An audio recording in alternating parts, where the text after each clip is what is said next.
Why don't we? We are still deep below the Gauntlight. At least we think we are.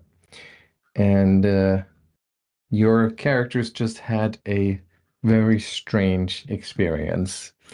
You didn't actually have to fight any monsters, except for your inner demons, essentially. Who wants to give us a quick recap of what happened last time?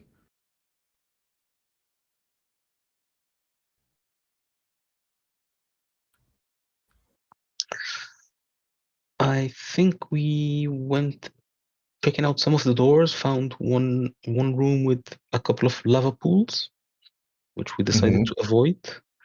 Then circled around and found a room that turned out to be a creature itself. And we sort of just let it be. Then we came to this south part, where on one end we found it connected to the main sort of hall we came through, and on the other, the hallway itself is had the pleasant effect of showing us nice memories, and then it led into another curving, turning hallway that, on the other hand, had horrible images, and we didn't make it all the way through, and we turned tail. That's right, and I think yes, and I think it might be important to say that you only got here because you found a secret door that allowed you to essentially go a little bit off script here, because the bigger picture is that you're going through some weird kind of proceedings here, ushered through it by that walking skeleton, and you had started to gain some growing suspicions of about what it is that you're actually doing here. And as you explored these secret doors leading you what feels like a shortcut, you've kind of gone off script, whether you intended to or not. But I think at this point your characters would be aware of that you kind of cut to the next section here. So knowing that,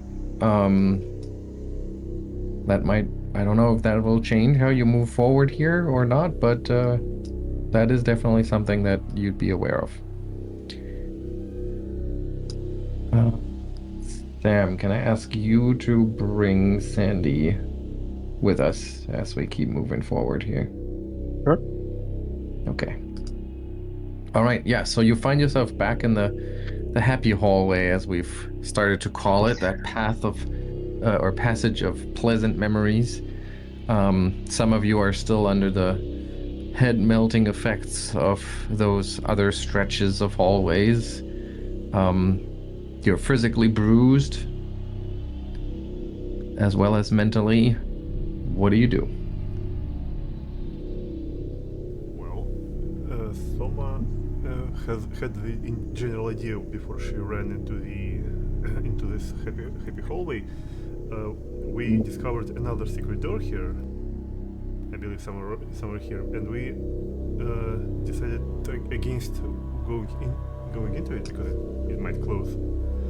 But since Sandy last time yelled that he discovered another secret door on the other side of the very, very bad, not happy at all hallway, and this secret door here seemingly leads to the other side, she wanted to open the door and see actually what goes beyond that door, to see if they could make a shortcut to the another secret door, and if there is a shortcut, then maybe Sandy could open another door there. Okay. So you open the door, and carefully leaning into that passage, the narrow walkway that connects to it, you can see that it turns just ahead, but unfortunately in the opposite direction than what you would have expected. It turns to the west, away from the the end of the hallway. Well, I mean, it might turn somewhere else on the other side, so someone at least will step in to see what happens. And, well, she will nod to the others, like, watch the door. If the door closes, please open it again. Hey, alone, you step into that hallway. Immediately those pleasant memories are replaced with the feeling of isolation as you move into the dark. You can keep moving, and your magical light illuminates a stretch of hallway in front of you that keeps going for a little while before turning south. Yeah, I see. Well, someone will describe it, saying that I see the hallway seems to go, and I think I see the turn southward after all. So it seems to connect to the other side after all, but not as close as I hoped. Okay, guys, let's try to move in. Maybe I don't feel any. Well, I mean, I feel pretty bad here, but like it's maybe that this feeling will not compose our brains anymore. But let's maybe take 30 minutes or an hour to lick our wounds first, because I think everybody's at least a bit bruised here. Someone will argue that it would be safer to take those 30 minutes here outside of any magical effects.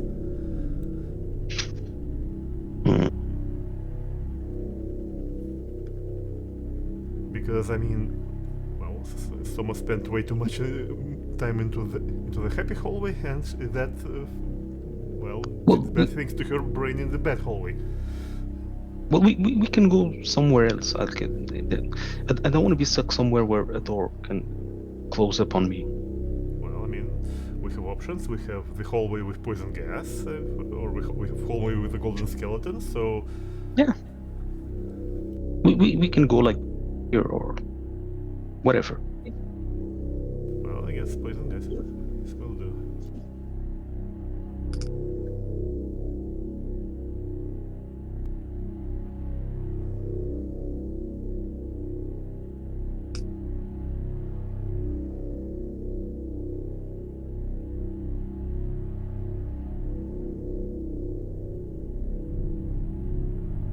Okay, so you backtrack, and as you leave that passage there, behind the secret door, the door slides shut behind you. Not particularly forceful, just closes up again.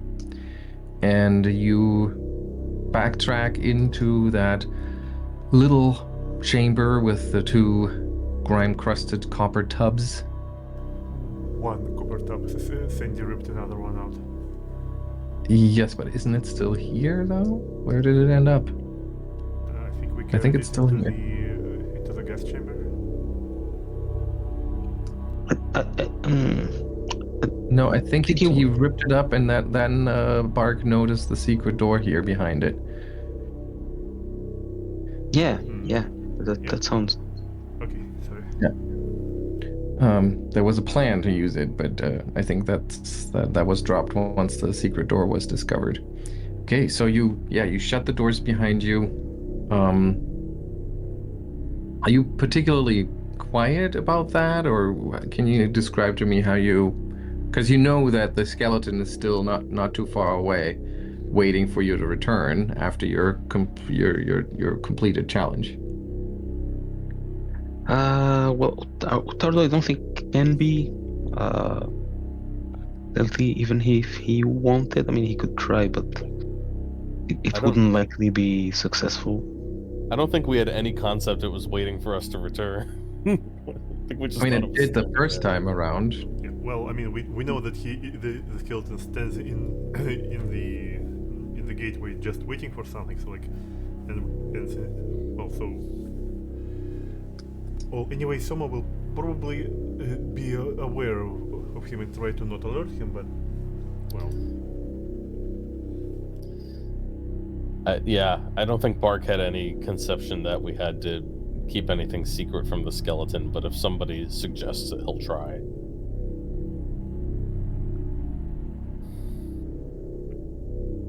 Well, anyway, someone will try to close the doors into the bath chamber, just in case. Okay.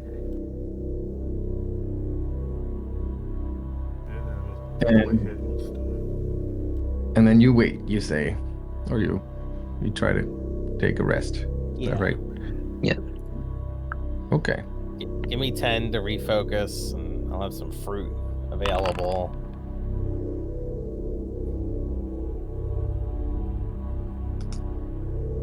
Do you want to run it 10 minute by 10 minute, or can we just zoom past? How long do you intend to rest here? I think Ottardo needs 30 minutes to be back at full. Don't know about the others. I mean, I need to get some healing in, and Stick needs some healing. Okay, let's do That was for 30 Sandy? minutes. Okay. That's 20, right? Okay, so if that's 20 minutes worth, then this is 10 minutes for me for one, and then another 10.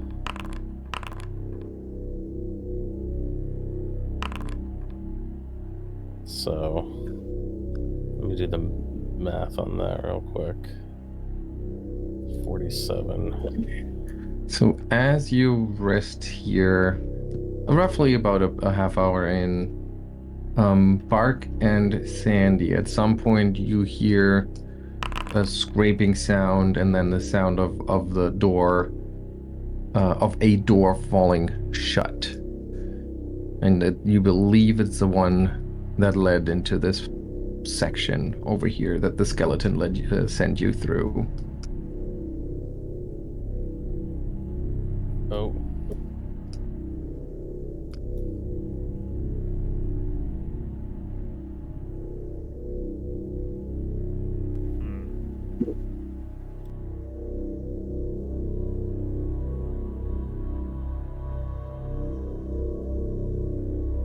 So that's... And then 5, 7, 16, 21, and... Sandy's still badly injured, by the way, if anybody has some resources during that half hour.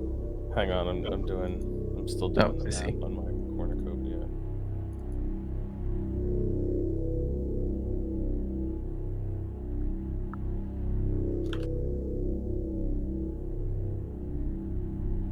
That did not do what I wanted it to do.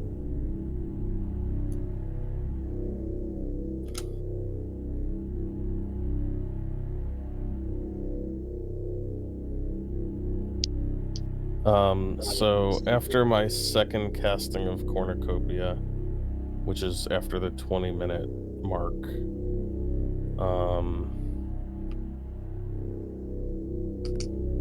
10. So I have 30 hit points of healing to dole out to someone after the second casting. I guess that goes to Sandy. Well, yeah. And someone... 30, you said? 30. And he's still injured. Wow. I mean, do we want to go for 30 minutes? Well, Yeah. I mean, we are going to 30 minutes, right? Because on the 30 minutes, Yeah. we heard the door closing. Oh, okay. Then then let me cast one more time then. And this can all be for whoever. That's not so great, but 39.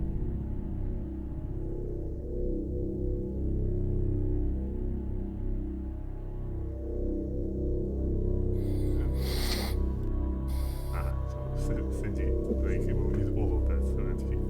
Okay. I was hoping to get something. I mean, we can I mean, extend you by can- a you further can just- 10 minutes. You No, can I just think pat. we'll You be can just pet me. You can get some of that vital beacon healing if you want.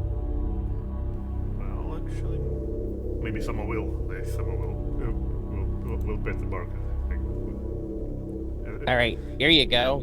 Yes, as Oh, a psychological, yeah, as an emotional support druid. yeah, exactly.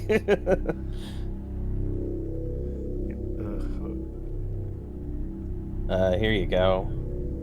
Wait, that's damage. Why is it rolling damage? It says that also for lay on hands. It calls it damage, but then after you get the healing button. Oh, okay.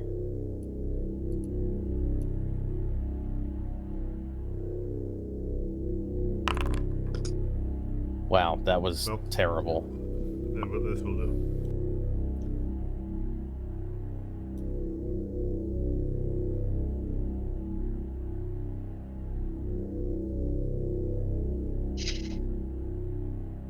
Okay. Well, should we? So, which door seemed like it slid shut? I couldn't quite catch that. The direction that sounded like it came from the direction of where you entered this first chamber, the door that the skeleton sent you through. Yeah, what Karnas is pinging. Well, we could try to go back through the secret door Souma was interested in, or we could go to the lava room, or we could go. We have a lot of options here, really. This is a very large. There's also the north that we avoided. Right, and the east. Like, I don't even know where to start. Yeah. Well, maybe there's something that can help us deal with the emotion room. Elsewhere, it's possible. Or maybe if we go, maybe we should go back and see what that sliding door sound was and figure out how inescapable our situation is. Yeah. Well, speaking of unescapable, I still have teleport available, so if I don't jinx it, I mean, I certainly hope nobody invented teleport blocking in this godforsaken place. But yeah, I mean, maybe we'll have to. Well, we can at least just take a look. So Ottardo will try this door. Just open, and well, the door is closed indeed. It's definitely closed. Do we want to try it? Where's Mr. Skeleton? Well, he was behind it, on the other side. Did he lock us in? Should we try? It's a sliding door? No, it swings shut. Okay. Well, if you try it, Ottardo, it doesn't budge at all. And in fact, you notice that it doesn't even have a handle or a lock. Well,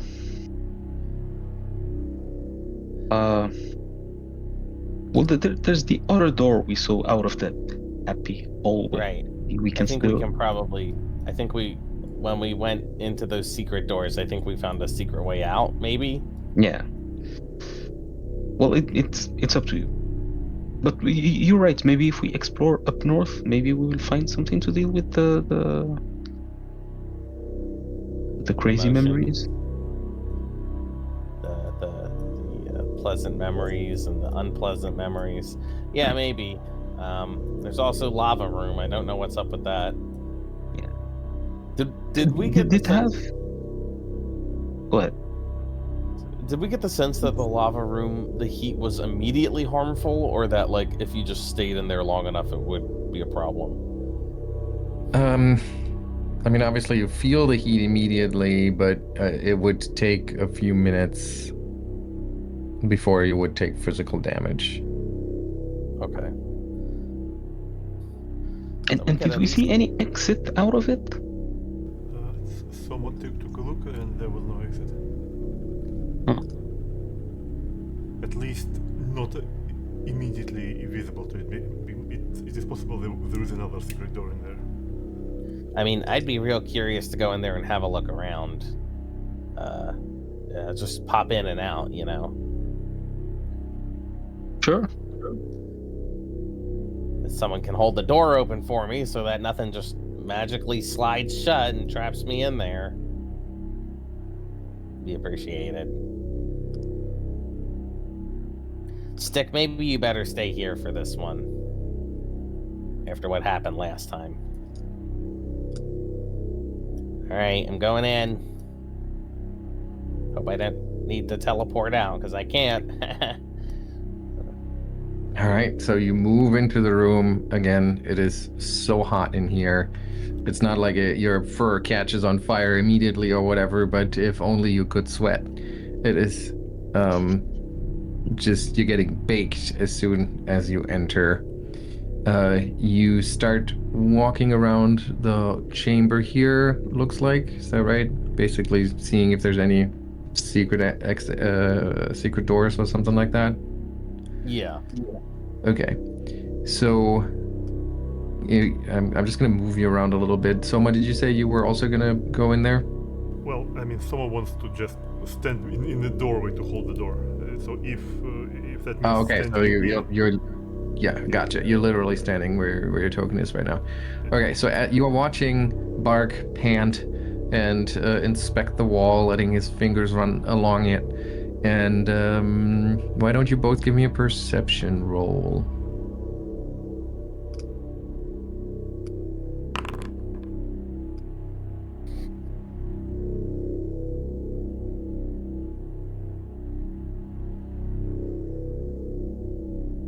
Soma?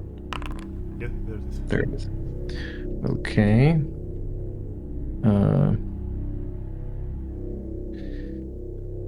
You going on here?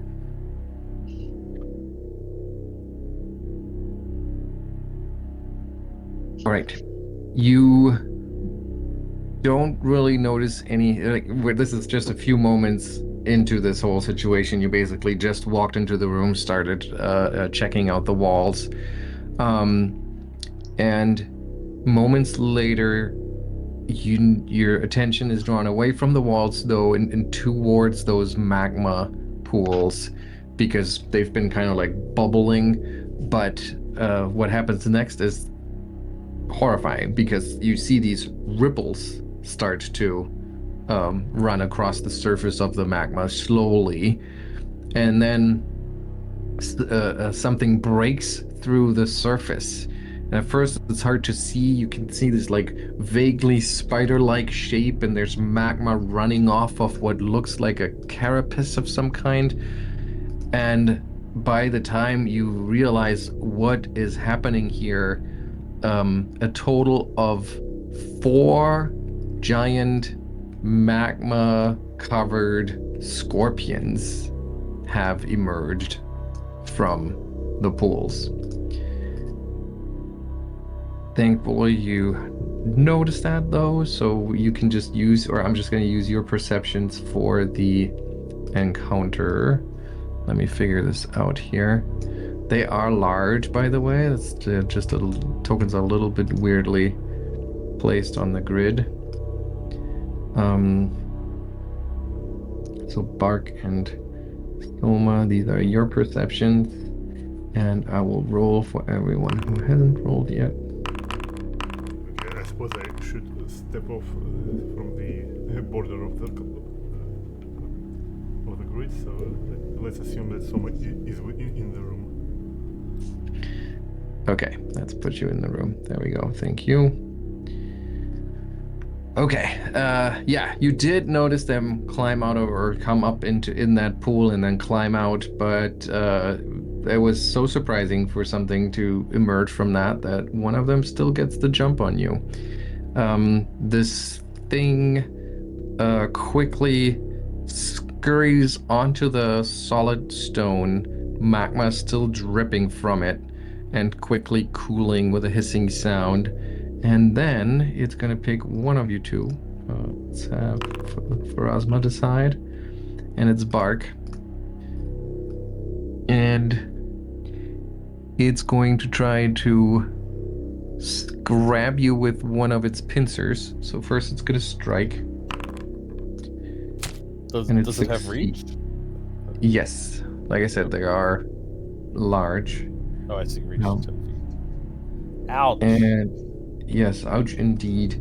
First of all, we have 19 points of damage, Ouch. but on top of that, um, there's like, as I said, magma is still dripping from them, so some of it gets caught in your fur and immediately starts smoldering, and you're going to take some persistent fire damage from that. So after it attacks you, it tries to lock its pincers to keep you grabbed. So a second action is going to be a grab. Where I sure know why I did. I had you selected. Sorry, I'm going to have to do that again. Should have had it selected. Okay, it critically succeeds in grappling you, which means you are now restrained.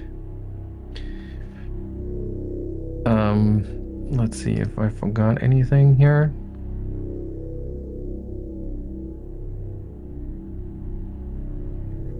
No, so far so good. Now the last thing that happens is that it lashes out with its stinger at Souma. And do that at the penalty here, so it misses. It's just kind of like an offhand quick sting to make sure you don't come between it and its prey. And then it is your turn, Souma. Well, firstly, let's make a knowledge check to see what are those things are, because someone is about to yell to Sandy and Ottardo, so she needs to know what exactly to yell about. Would be that nature or arcana or occult?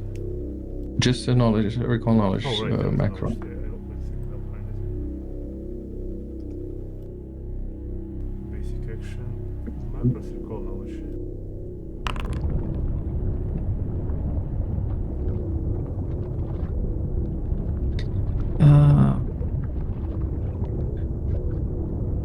Really? You are only trained in one knowledge skill? That can't be true. Yes. Well, wait, no, Okay. she's trained in the religion. So, Well, somebody's trained in religion and occultism. But here's what I'm seeing. There's only society. There's only a society role. Okay, that's weird. Yeah. But it's okay. I think I know what to make of this. So, well, you would assume that there are some kind of vermin. I mean, it's strange that they can live in that magma, but they're clearly scorpions. And as a scorpion, that you should make sure you don't get stung, and stay away from its pincers. Yep. So that's pretty much all you can say about that. So yeah, I guess someone will just yell, oh my god, the giant magma scorpions! And that will be one action. Then the next action, she will have to start the soundtrack. That might count as oh, that's not a manipulate action actually, so there will be no opportunity attack. So Nice. Defense on everyone, and well, I still have only one action left, so it will be for shield.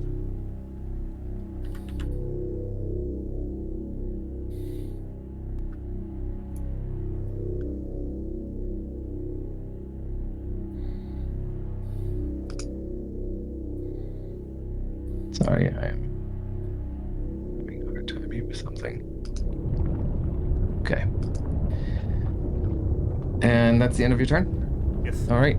So another one of those scorpions still has enough reach to reach across the pool with one of its pincers to try to grab Souma.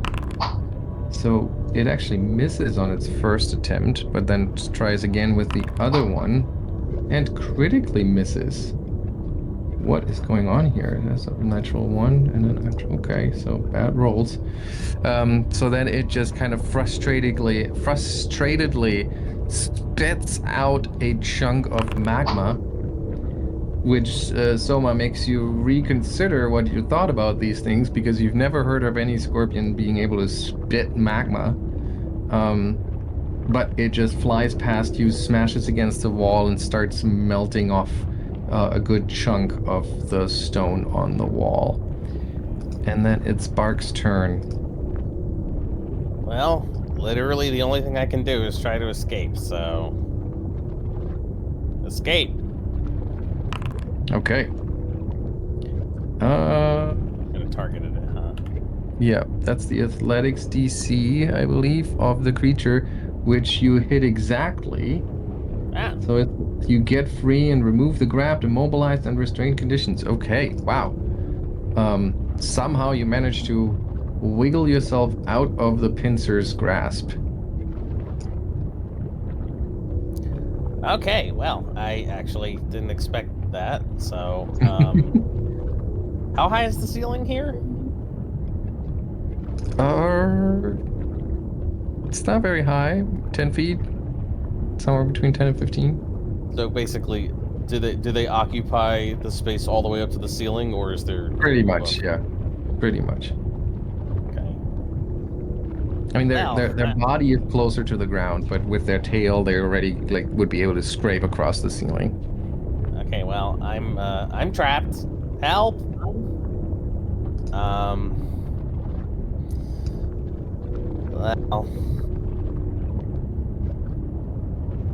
Well, I can't do that. That's 3 actions. That's 3 actions. Damn. That's 2. Yikes. I'm just 19 plus your level. What is my level? Are we level? What level are we? 11? Yep. That would actually make it easier to hit.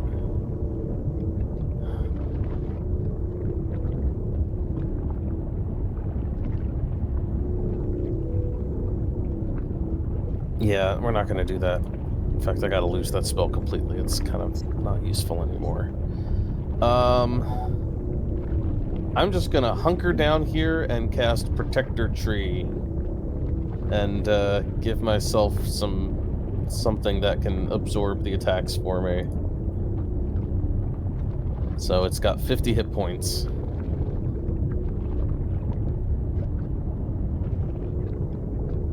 And I will put it, I mean, it just has to be adjacent to me, right?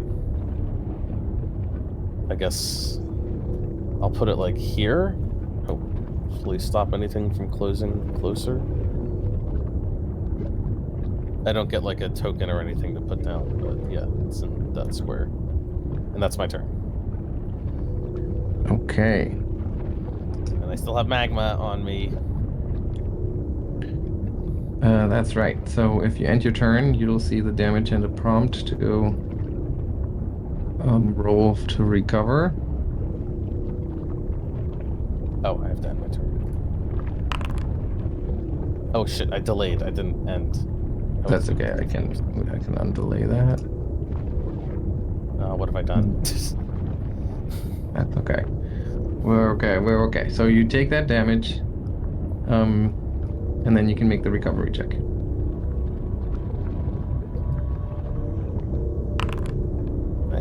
Ooh, not quite. how you feel? Yeah. And it's spreading. Your fur is just the perfect fuel for that burning magma. Scorpion over here. So you wriggled out of that one's pincers, which in the eyes of this scorpion apparently makes you fair game to be attacked. Hang on, what's going on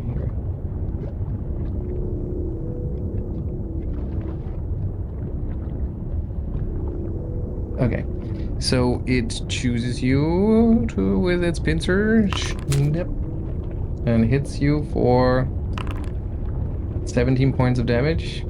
So the tree takes 17. Okay. Trees, branches snap between you and the attack. Another pincer attack strikes you for 18. Tree takes that too. So it's what, Okay. 35? Yes. Okay. And with frustration, it tries to slash out with its tail, but misses you altogether. The other scorpion over here in that corner, you're near nobody's prey yet, so it'll just continue to attack. Pincer 1, missing. Pincer 2, missing. And a tail sting misses as well. What? Help! Sandy. Sandy is going to rush into the room. Oops. Crap. I have to do this and that. Okay.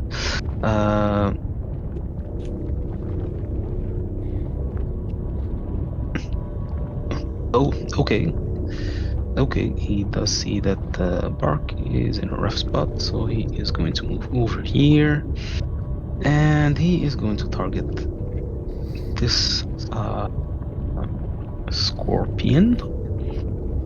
Let's see. Maybe the most appropriate time for that gift over. For that what? Oh, the dog is fine. Everything's on fire with the dog. That's perfect. That is literally what's happening.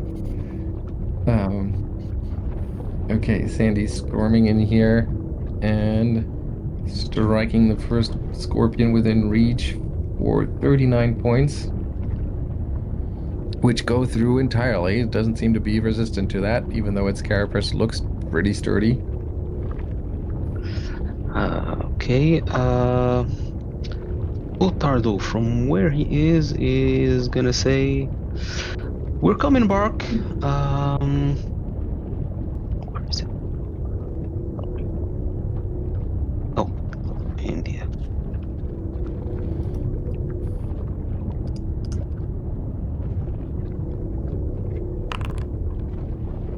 And okay, that's a success.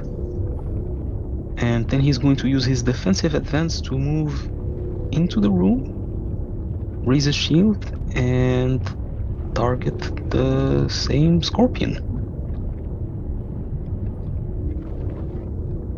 Okay. Ooh, and you critically hit 4.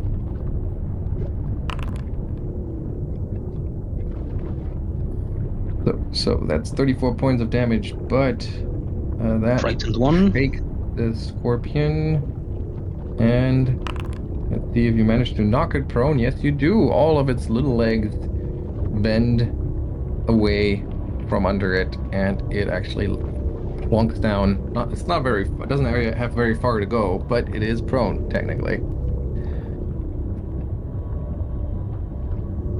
And then it is that scorpion's turn, and it most certainly does not like being knocked off its feet like that, so it'll get up as an action. Which I believe triggers from Sandy. He does have reactive strike. Let me double check that, but I think he does. Then it does. Oh, Sandy has an empty first level feed slot. That's because the other thing stole his feet, remember? He gave in to Oh! the memory. Right, yes, I forgot about that. Okay, well, reactive strike is still on, so he is going to try it. Can you imagine if it stole reactive strike? Oh my god.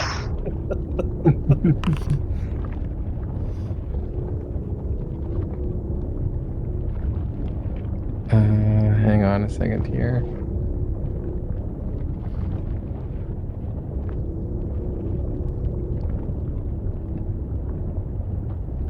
Okay. So you use your reactive strike here. 28 is a hit, and then you do 26 points of damage to it. Okay. It is badly injured, but it doesn't stop it from continuing with its turn. But because it is getting pummeled here, it's getting really angry about that. And it will try... has 2 actions left. So first action is going to be trying to... Oh, sorry, let me check something real quick. Oops.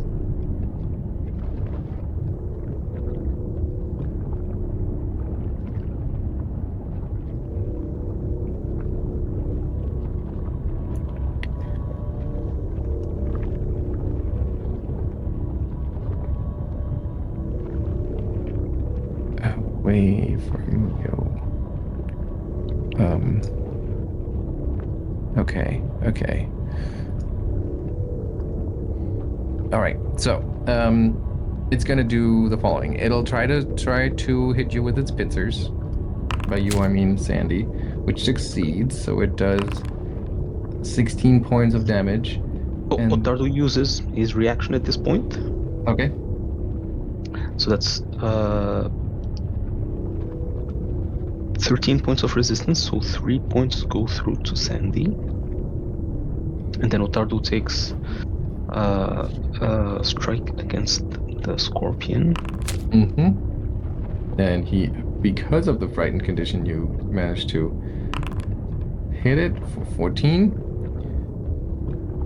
And some persistent damage riding on that as well. Okay, but it still is going to go through with its last action for the round, which is going to try and grapple Sandy.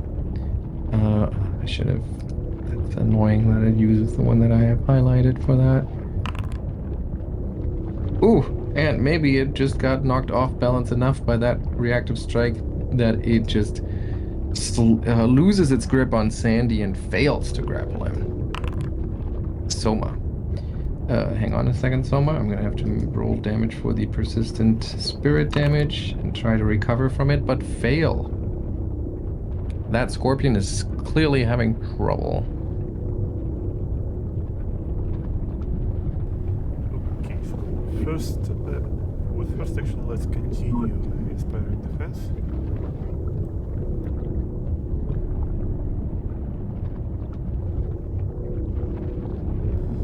And let's join the fray, so...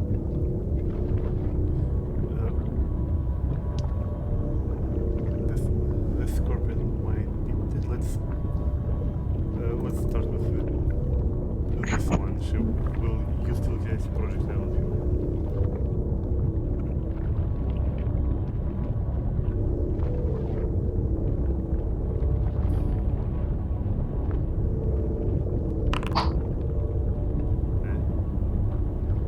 Well, never mind.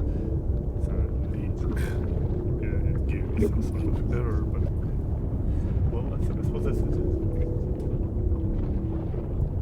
You targeted yourself somehow. But nonetheless, it's a miss. Well, yeah. Okay, the scorpion up here in that corner. Okay, yeah. So it's going to target Ottardo. And it actually is going to... hang on.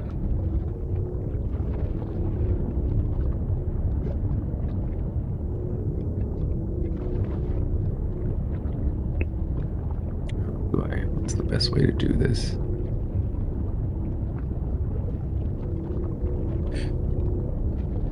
There, release what I'm free.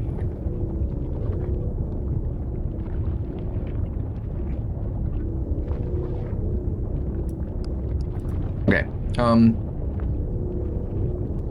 It's so cramped in here for them. There's just too many of them. What it does is that it... you're all just really not in a good spot. It'll take a step forward.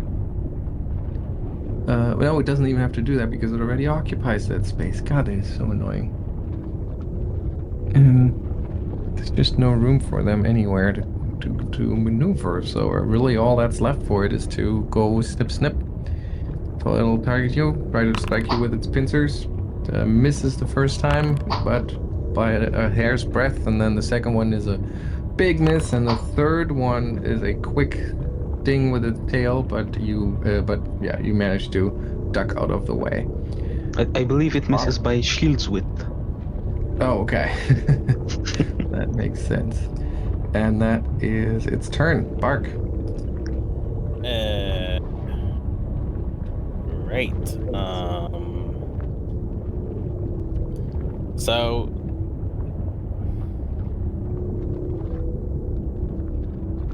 15-foot line. So, if I make this go here, does that actually affect all those squares if I were to do a timber? What do you mean if you were to go this? What can you put the? Yeah. Yes, it would get all of them. That's a really good placement. So it would hit 3 of them. Yes, all 3. Wow. Okay, I won't complain with that. I'm gonna cast timber. Yep, that is how that grid works. Sometimes in your favor. Okay, they all roll, and we see. Oh, I forgot one. Yeah. We Oh see my god. 1 crit failure and 2 failures. So let's see that damage. Yeah. Okay. Pretty good. So this one actually has to take.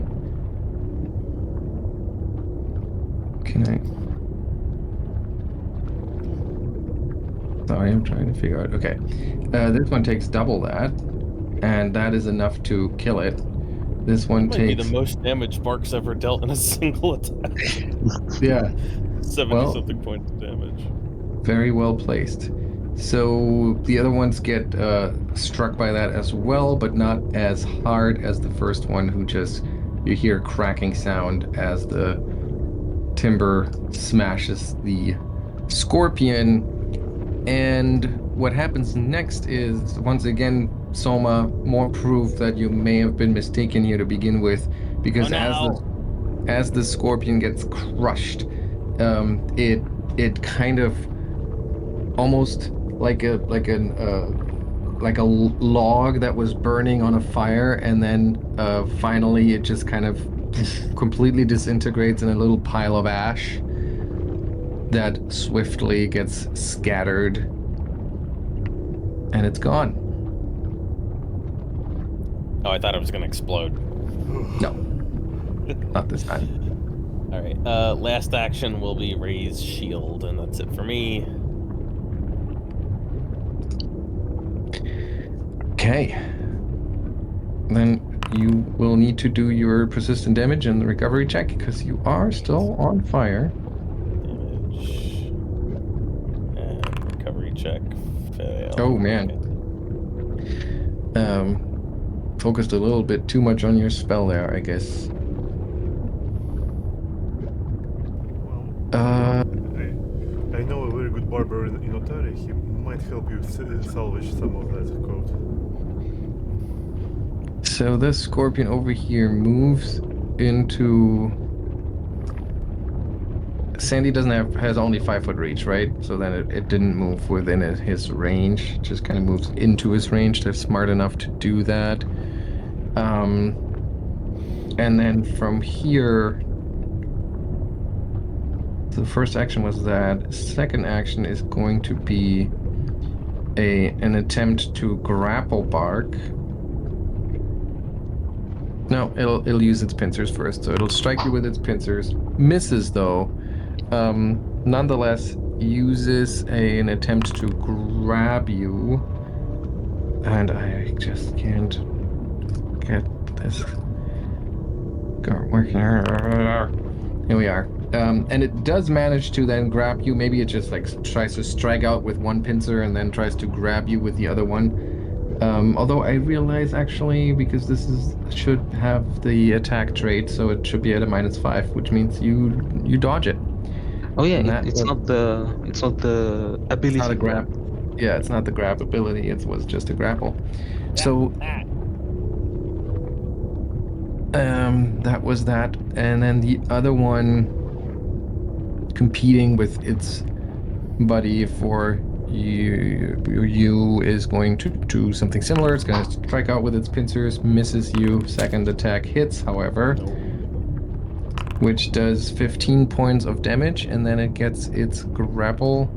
Well, the 15 is going to kill the tree, and that's it.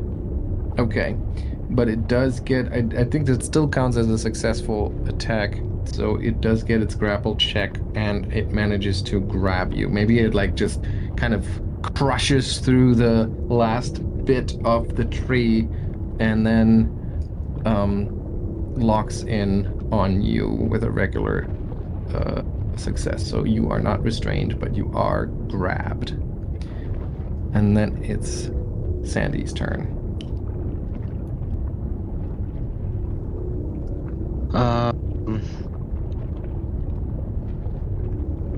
I guess Sandy's turn is easy. He's just going to try to smash the thing in front of him. Yep. Oh, Like that? and he seems very good at that. Whoa. 60 points of damage plus frightening it. Oh my god. And it is going to roll its fortitude fails, which means it's prone, which means his second attack is still a miss, though. And a last one, which is a miss too. Okay.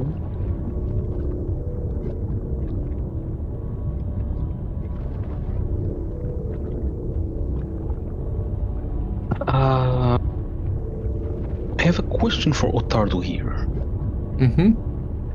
If he were to try to tumble through the space of this scorpion,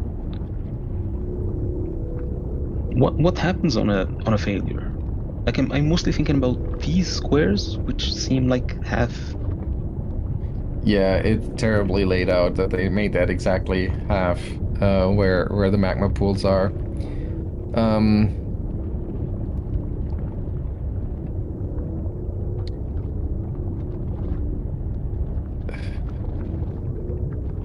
You basically, I mean, it's essentially like balancing once you're on that square. So there's definitely a risk of falling into the pool if you try to move through any of the squares that have the magma pool on it. Okay, well, he's not gonna try that, but instead he is going to try to catch the attention of this scorpion by miting it. Which I don't know if it's smart enough to realize what's happening. You're talking about the one on the ground, right? The one that's prone, yes. Yes, okay. Well, it does seem frightened. So it's at least smart enough to be scared. Ooh. But maybe not for long. Hold on, let me double check what happens on a small. Okay, so it's a little extra damage. Okay, let me see. Do I see it? I do see it. Okay.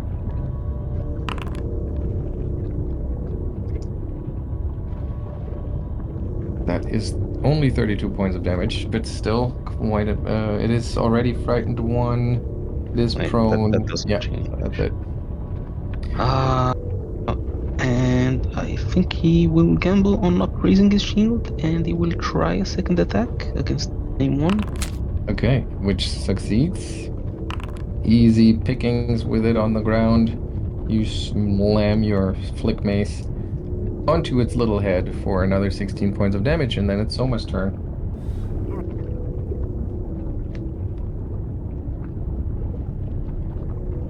Let's first target the guy and start another inspiring defense, running at him, and try to do something that Souma does best, and that's kill stealing. So we'll try to finish this guy off with another projectile.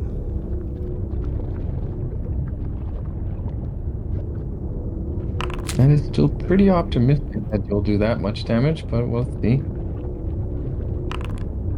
Well, that is a good amount, but it's not enough to kill the creature or destroy it. well, it was a good attempt at least.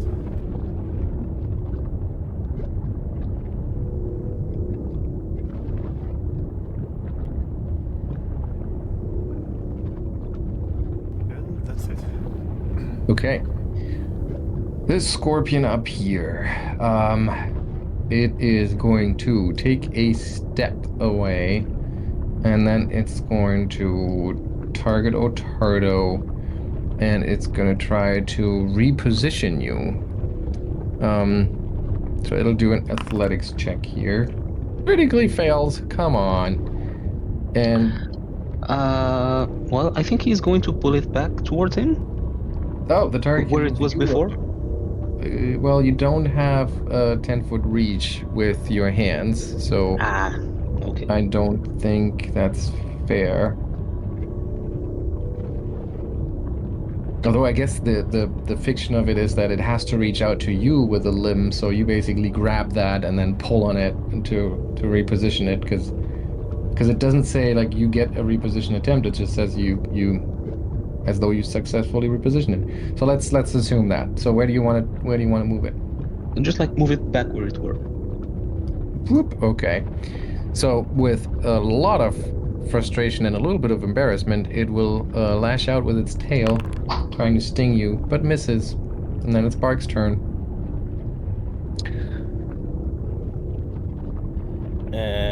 Yeah.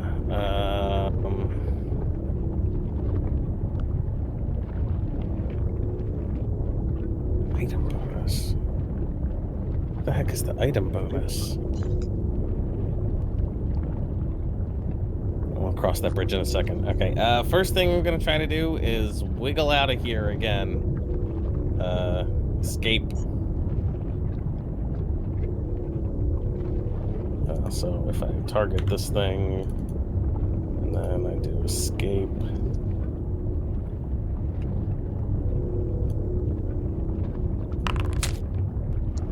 Ah! Aha! Wow, you managed to once again escape the monster's pincers. All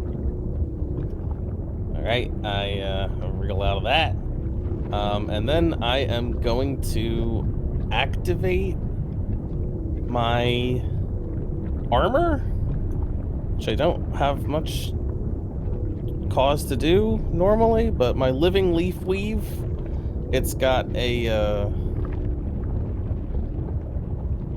it's got an elixir of life loaded into it, which I spend an action to activate, and the elixir of life pumps through the armor and causes it to grow like roots that dig into the ground.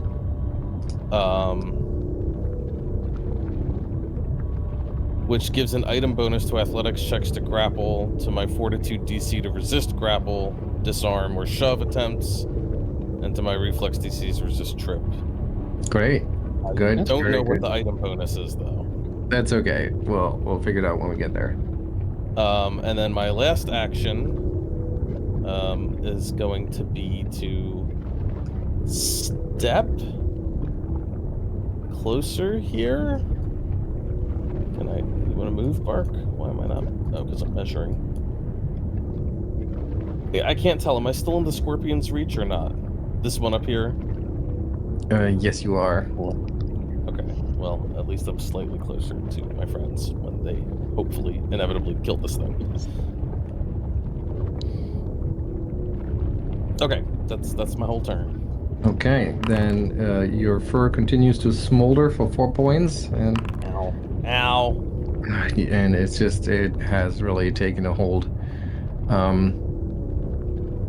Okay, this guy over here, near death, backed into a corner, And got but apparently smitten by- no. What? And he got smitten. What's the adjective? He got smitten. Yeah, Smite. he's very smitten with you, I think is Yeah. how that works. No, and apparently no sense of self-preservation, despite being frightened and Prone. smote. What's it gonna do? What's it gonna do? With the smite also kind of encourages it to attack you, right? Yes. So then that's what it's gonna do. It'll scurry to its feet, moving up from prone, triggering an attack. Quiet, Andy.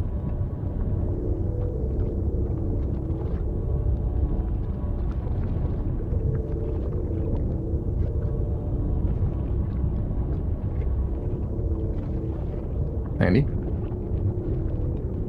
Yep, sorry. It stood. Sorry. Yeah, it Stood had up to from get up. home. Yeah. Oh. Yep. There we go. Well. Oh man. And let's crit this thing out of existence. 82 points of damage. Woo! Definitely more than necessary here.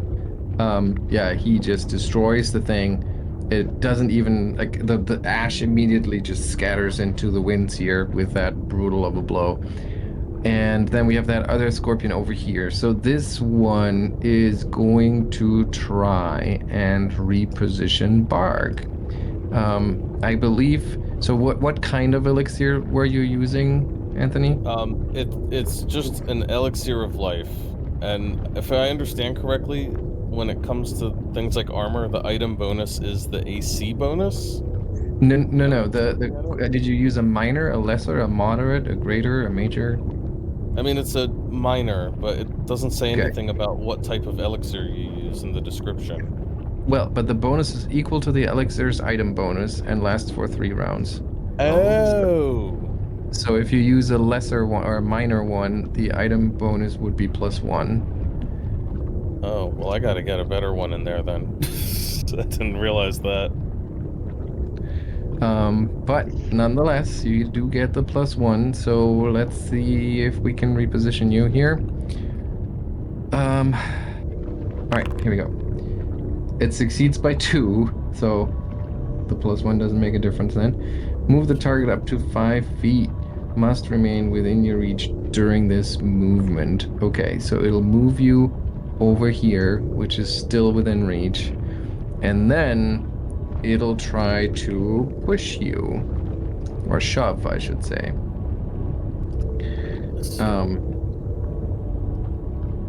So it has you targeted, and now it'll try to shove. Ooh, crit success. Oh, I did the wrong thing again. I had you highlighted. Well, lucky you. Still a success, though. You push your target back 5 feet. So it pushes you up into this square. Because you're being forced into this square here, I'm going to say that you'll have to make a reflex save to avoid falling into the magma pit.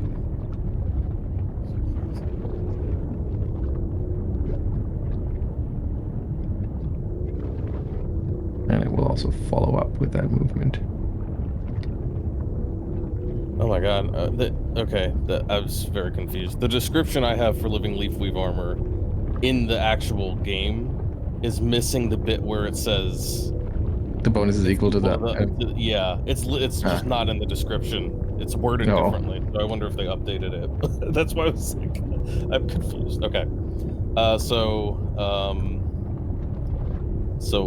So where the hell am I? I'm sorry, I was absorbed. Just roll a reflex save straight up. Okay.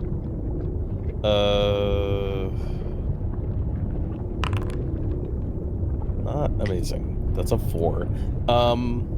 I think I might spend my hero point on that. I think that might be a good idea. Magma is bad.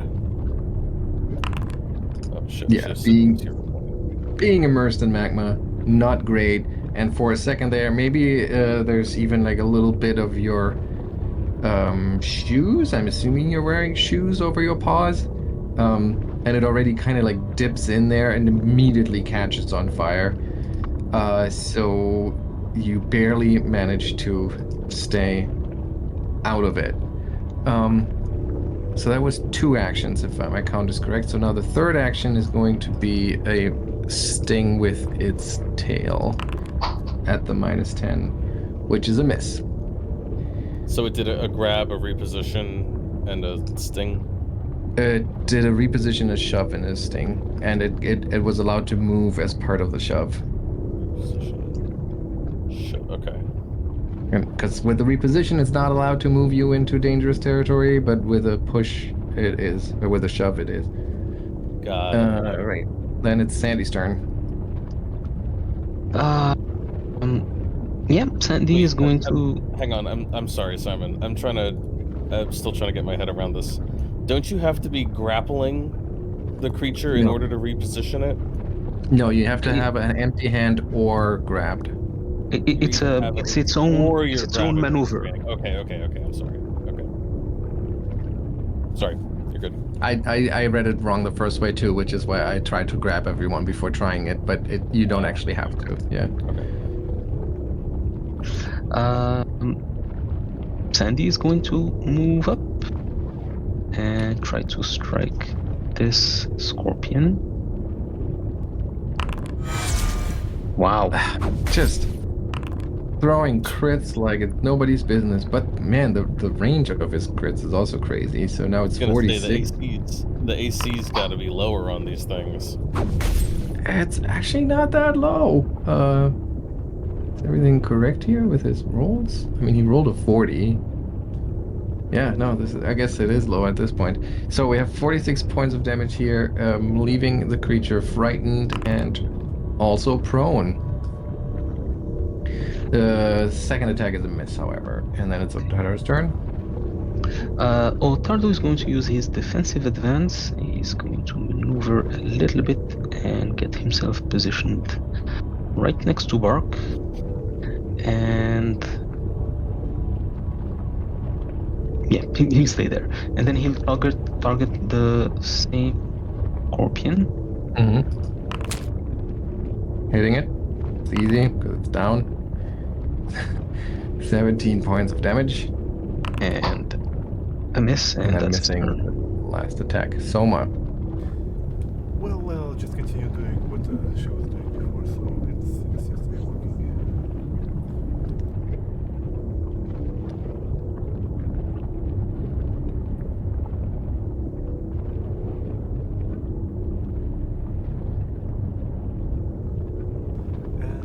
And the projectile into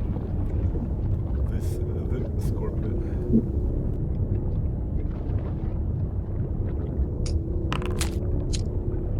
Oh, and it's a hit. There we go. And you seem to strike it with great force here, great telekinetic force. And it is badly injured at this point. But not so bad that it's not able to get up anymore. So it does get up. Sandy, reactive strike. Yes. That's a hit. 38 points of damage. That's a great deal of damage, but not quite enough to destroy it. So with its second action, it's going to try and shove Ottardo.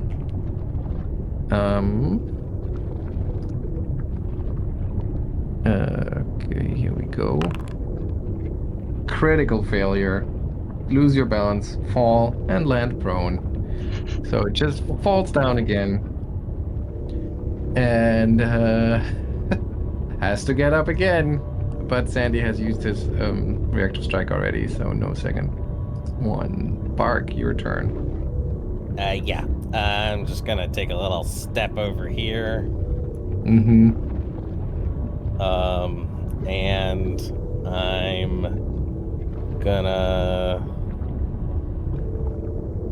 It says you could take 2 actions to try to get rid of to get rid of the persistent damage, right? Or to not get rid of it, but you know what I mean. Yeah, you can take an action to try to get the flat check immediately. So I can roll that for you. Isn't there something about spending 2 actions? No, I don't think so.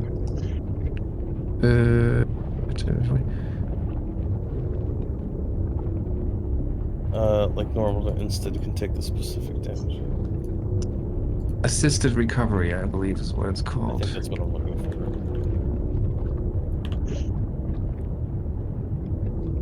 for. No, that's not quite it.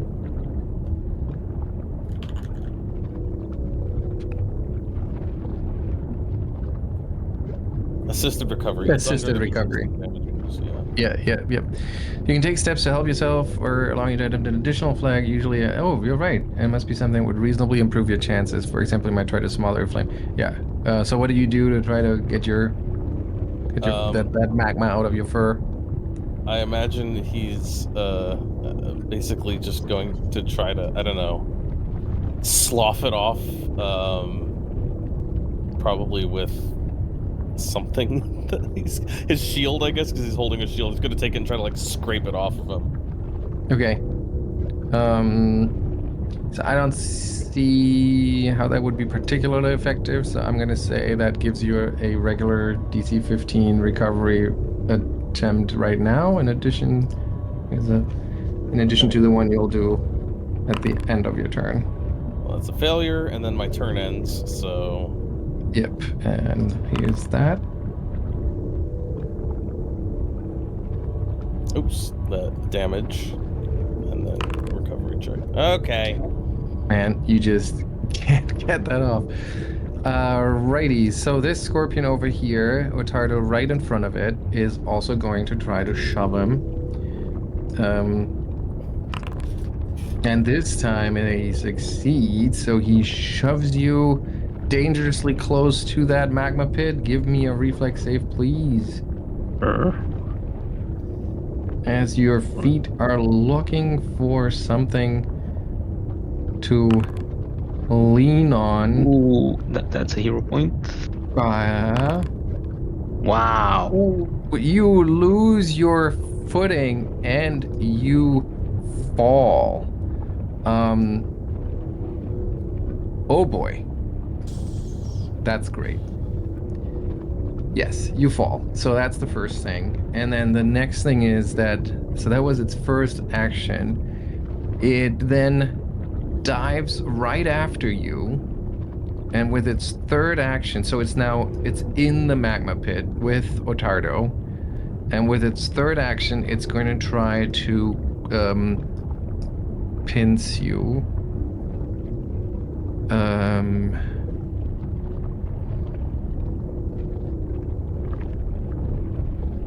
Where is it? Here. And what did we do? We did one shove and one move. So that'll be just at a -5. But still, critical miss. Okay, so that looks bad for Ottardo right now. Sandy. Sandy can't reach Ottardo from there.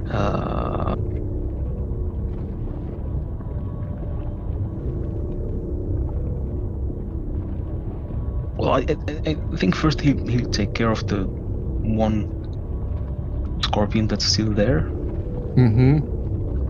Ooh, I think my browser just crashed. Actually, I can't open my spells as well, so did something happen, Simon? No. Because the music stopped. Okay, now I have page unresponsive. Ah, no, there they are, so... I'll just close it and open it again. Sorry. There must be something just going on. Maybe someone scrapes the data for the AI.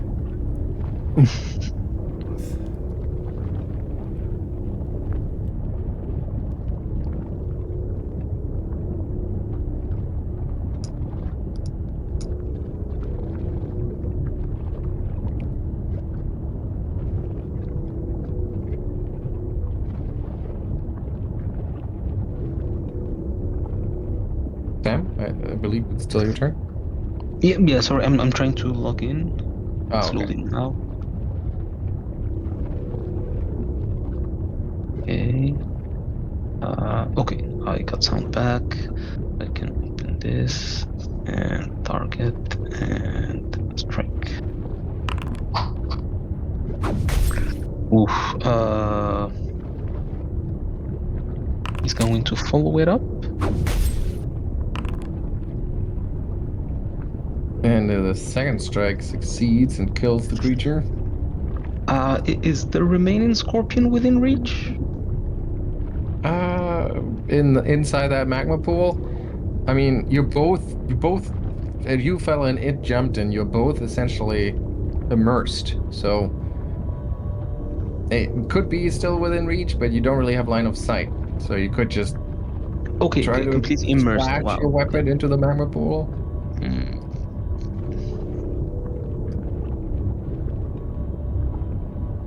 This is not good. I guess he'll give that a try for this turn. Just like take your weapon and go splash into the magma pool. Yeah, maybe that'll empty it. Who knows? Okay, so Bark, Thoma, Sandy, everyone do a reflex save.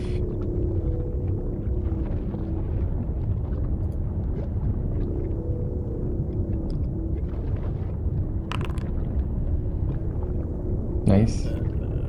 Bark and Sandy. Did you post? Oh, Sandy. No, you just roll it straight up. Ah, great. More Ooh, magma. critical indeed. Lava. So that just smashing your bludgeoning weapon straight into the pool sends magma flying all over the place. So that is 18 points of damage for Bark. Soma, you take half of that. Sandy, you take full.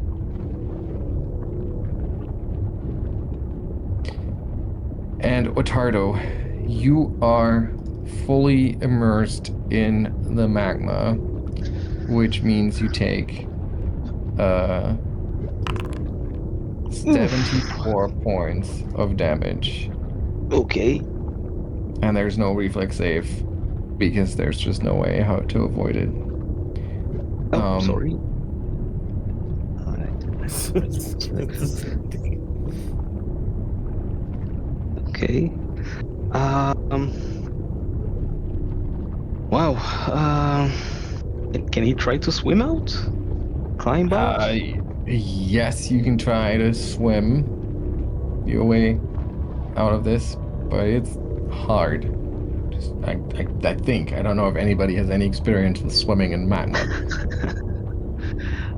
Okay. Should I just roll? Yes. From real world point of view, it should be really easy considering how dense it is, but Okay, well, flailing around for it, you just kind of luck out and you grasp the edge of the pool, and then you swiftly pull yourself out, and up and over onto the side, and you're technically prone as you pull yourself onto onto the ground. And I think everyone else, like, I mean, you saw Ottardo fall into the pool fully immersed. You probably thought he's a goner, and then he comes back like, like the Terminator, essentially, just pulling himself out of the magma. His everything that's not magic, about magic metal on his body is already starting to melt like a Dali painting off of him. He's burned all over the face. Most of his hair just burnt clean off, but he's alive. Wow. Let me check. Crawling, is that okay? It's just one action. Well, he is going to crawl away. 5 feet. Okay, yeah, you just pull yourself Uh, out of there. and he has one remaining action. I think he'll use it to stand up. Okay. All right. Soma. okay. Fine. We'll continue inspiring defense into everyone, and well, I suppose the scorpion is submerged, so we'll just spend the rest of 2 actions in pouring the emotional support into Ottardo. I will cast Soothe on him from 5th level.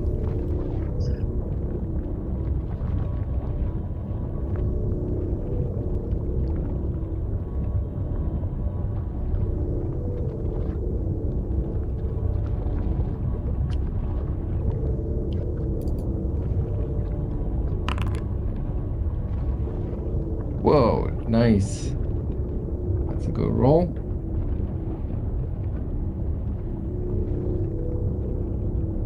Yes, I Great did. roll. And then it's Bark's turn.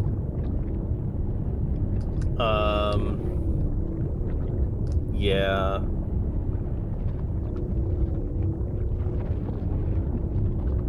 Bart I guess. is going to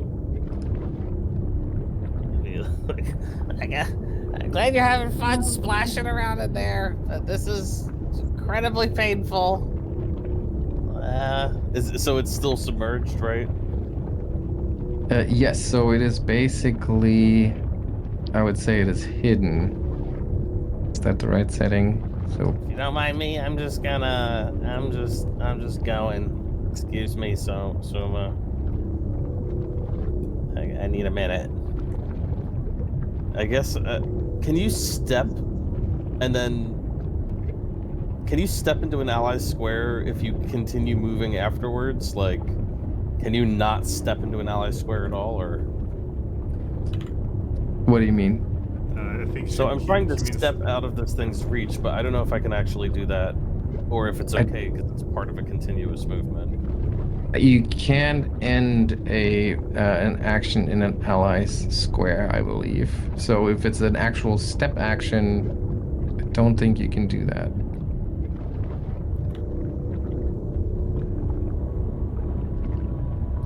Okay, well then I guess I have to stride. I don't actually know if this thing has a reactive strike, but I feel like it would. I mean, you have no. There was a lot of combat going on. You have not seen them take any reactive strikes. True. I don't know. Everyone's been stepping really cautiously though, so I wasn't sure. Either way, I stride out of the room. Solidly placing myself out of this thing's reach, and then I'm gonna try to get the stupid lava off again. So just roll a d20 and fail, and then my turn will end, and I will have to take 2 more points, and then I will try again and fail again and continue to be on fire. Just burn, burn, burn.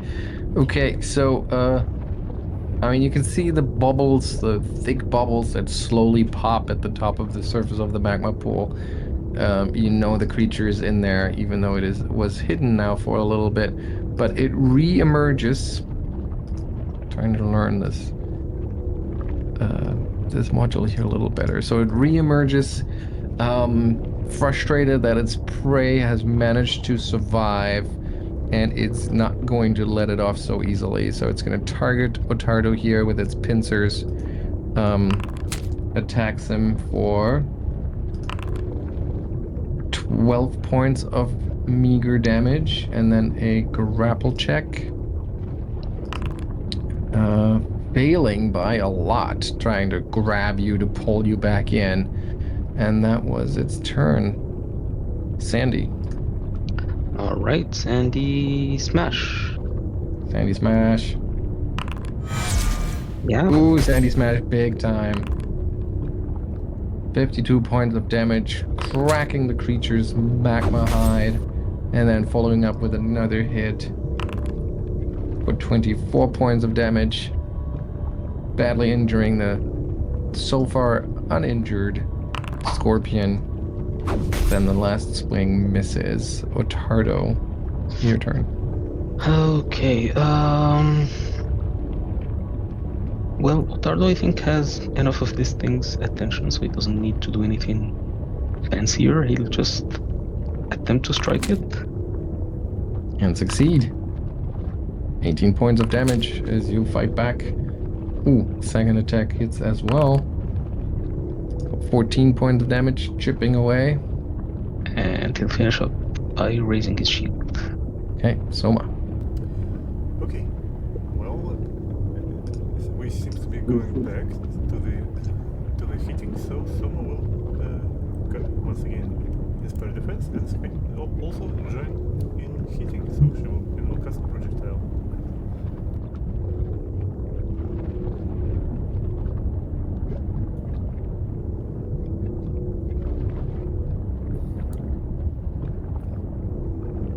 Let's maybe mix it around and make it piercing instead of bludgeoning. I'm not sure it will do anything, but It hits, first of all. And the damage it does doesn't really seem to make a difference between bludgeoning and piercing, but it does a good amount. Bark.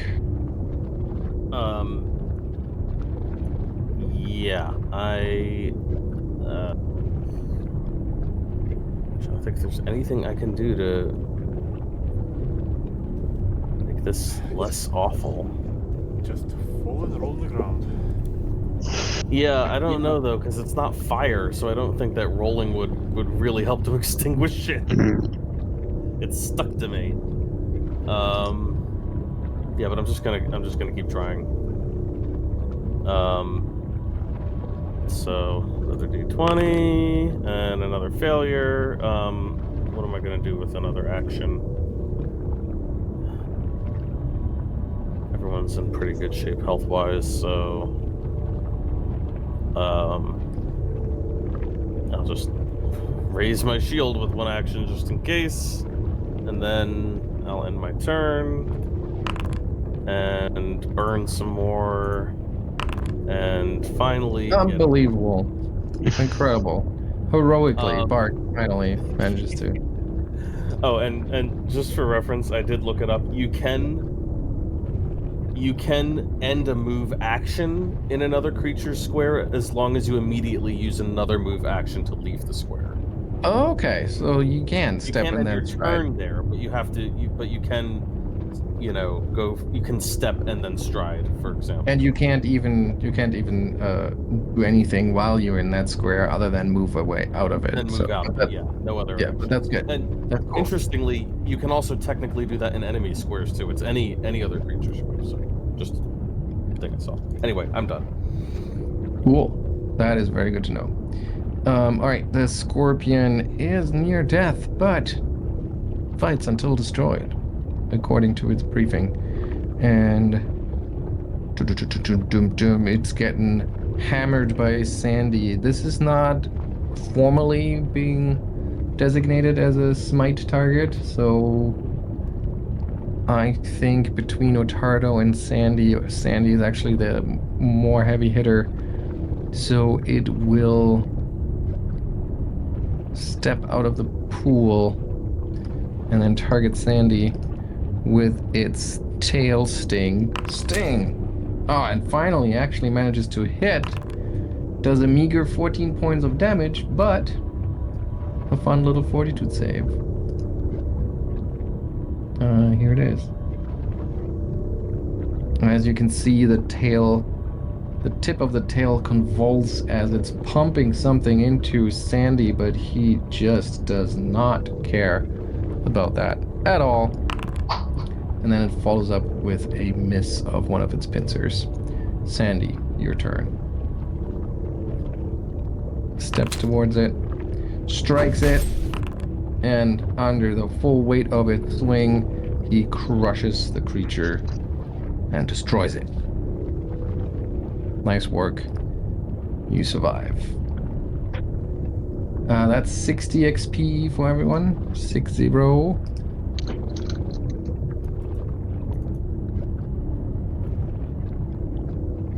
Man, that was I thought when I read that, it sounded more fun as an encounter than the reality of it, and most of that is because of the way that reposition works and the way that they set up these magma pools as being half squares, and also like how big those scorpions were in the beginning, so they had no way to maneuver.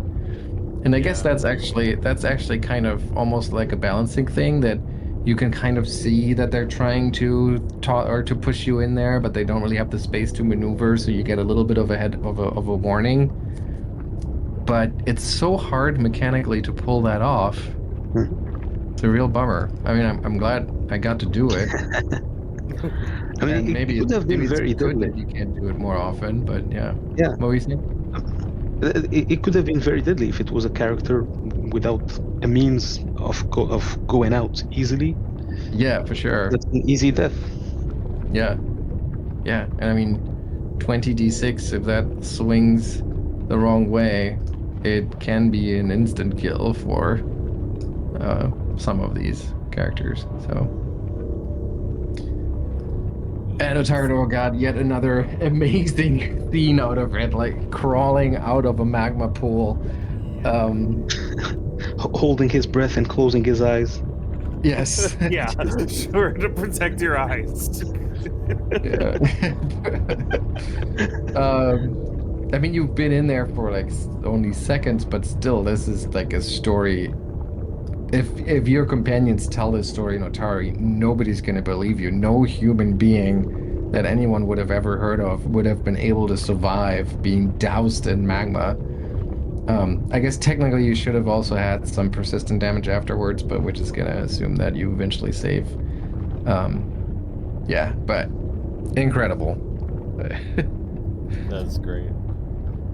Yeah, that's always rough. Those encounters where like the enemies are supposed to use the environment, but then it turns out to be quite difficult to properly use the environment.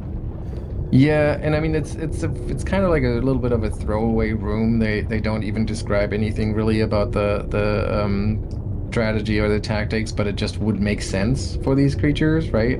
Yeah, Um, of course. but they don't have like they don't have an ability that explicitly allows them to move with you while you're grabbed. Right. Which So is they a can't thing. like grab you and then jump in and bring you with them. They Right. can't reposition you into the pits. They can only push you. They don't have pull, so they can't pull you in. They can only shove you like any other creature would be able to. So the only real benefit is that they can just jump right after you. But then once you're in there, they have no real way to keep you in there. So Yeah, they'd have to grapple you in the magma yeah, after having and already shoved you in. yeah. I mean, I And it guess feels like Sorry, go ahead. yeah. No, I was just gonna say, I mean, at this level, that would have been a fun challenge, is to like splash around in a pool of magma with one of these things. But I mean, I guess it gives the character a fair chance to escape before they're locked in there and burned to death. But that's true, because you can really only survive a single round. If the 20d6 come around a second time, that's probably it. I just want to say I had to look it up because I was curious. Apparently, you can't really sink or swim in lava. It's too dense, so you just kind of end up on top of it, or maybe like sink into it a little bit. But I don't know. Maybe in full armor. Maybe in full armor it's enough, but normally you just kind of end up on top of the lava because I guess it has the same density as rock. It's just molten. Yeah, it would make sense. Yeah, I guess immersion in that sense is that you're just you're fully on it. Yeah. Or your armor. Yeah. Yeah. No, I'm not arguing with the rules for lava. I'm just saying in real life. No. I mean, they don't really go. I mean, maybe there's a chapter in the GM guide or something about that, but in this room, it just says immersion in the magma is 20d6. I guess immersion can mean you're just kind of belly flopping on top of it. Yeah. Well. Okay. Let's get out of here. This was not worth it. I'm sorry, everyone. We should not have come here. Probably, yeah. Before leaving, Ottardo's just going to try to take a look at the room. Try to maybe salvage something from this. Oh, sorry. Maybe the bird victims shouldn't be exercising themselves. Maybe Souma should do that.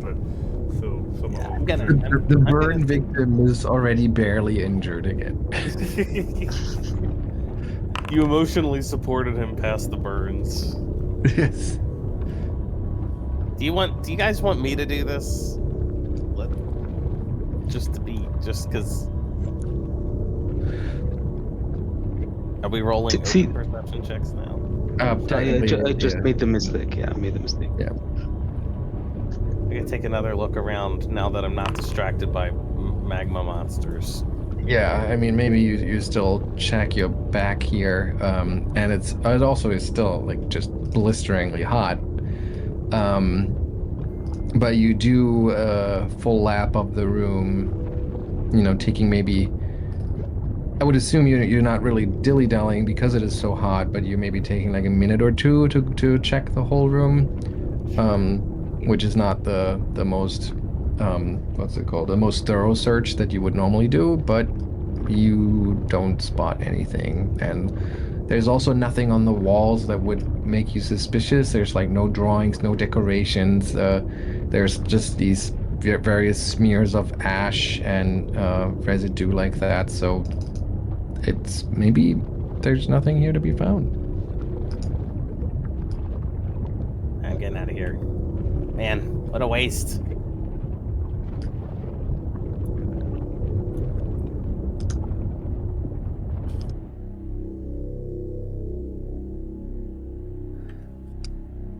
Okay, well, I need to heal again.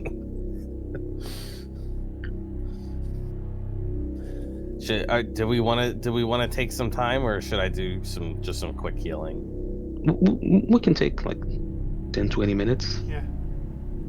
If we take at least 10, I should be good to get in pretty good shape. So I only need to heal myself, really. I think. Souma will also treat his wounds. Oh, that'll help. Yeah. Oh, I guess you did. Yeah, that'll help. And then if I refocus and cast fruit salad. Oh, okay, 50 hit points. All right, I'm good. There we go. Much better. Get rid of the. I was horribly scalded by magma today. 3rd degree burns, but a little fruit salad makes it all better.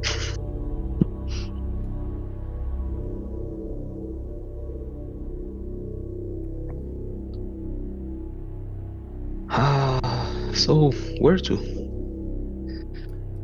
Should we check the corridors up north? Let's go somewhere without lava or poison or bad memories. Anything of that nature would be nice. Or anything not of that nature.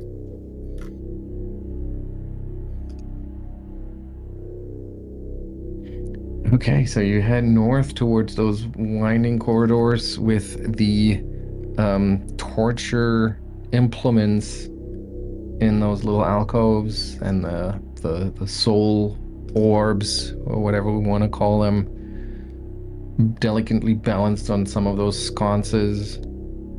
And you circle the room, bracing to encounter any more of those glass cutting demons, golems.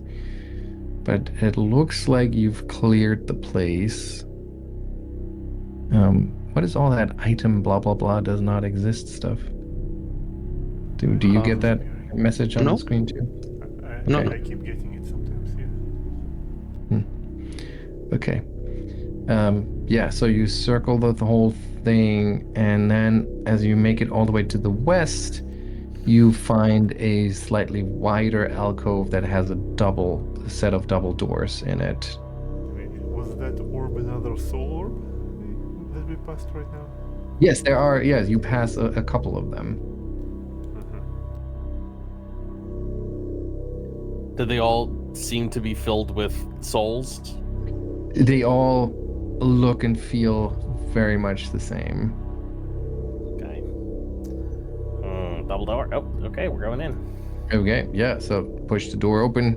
Not really second guessing yourself here. And you find a large chamber with a spiny, dust-covered floor. Spiny because there's a pretty thick layer of dust, but you can see shattered crystal shards littering the floor everywhere. The whole room is just covered in these shards, so just to keep that in mind, that it's definitely difficult terrain.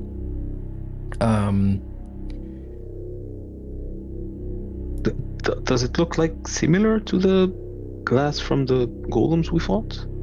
Well, let's wait before we jump into that, or before you can get a good look at that. Like I said, everything is covered in a thick layer of dust, so it's kind of hard to tell from just a casual glance. But as you open up the door, you see on the far western end also this large stone basin that's filled with swamp plants. And you hear voices, a couple actually. And they're kind of talking over each other, but they tend to say the same thing, not necessarily in exactly the same words and not with the exact same timing. But let me check real quick here. Okay. And for most of you, you all hear these words. They are you don't think they're just in your head. You can sense the echo from the chamber, so they seem to be really present. And you don't understand these words except for Ottardo. You understand them. They are Aklo, the language, and what is being said amounts to bring us the globes and smash them. Bring them and smash them, and we shall be gone. Refuse and die. He's going to close the door and relay what he just heard. Refuse and die? I mean, I don't know. What do you guys think? Well, I'm not giving people's souls away. They're not mine to give. I mean, they're eternally trapped in these globes. But we can maybe find a way to move them on to the afterlife. We probably could bring them to the library, and well, I mean, Wendy is probably not exactly equipped to deal with such things, but I mean, they probably could be sent to Absalom, to a more powerful clerics of Serenrai, for bigger redemption or something, right? I guess that makes sense. Yeah, well, okay, well, we'll just refuse and die then. Yeah, well, I mean, we keep doing this all the time, so I mean, what can possibly go wrong? Yeah, I'm cool with it. It's fine. I wasn't sure, if they were eternally trapped anyway. Have we actually tried just picking one of these things up and trying to smash it? I think we established that we can take them out. We did not try to break them. We thought it would be kind of wrong. Okay. Yeah, well, all right. I guess, well, maybe we should collect them for safety? Well, we can't really get it. Well, maybe before we leave, we should gather them up and get them out of here. Because I think last time someone tried to, like... remove it, but we couldn't. It was said that these orbs are, like, a bit too big to be, to be comfortably carried.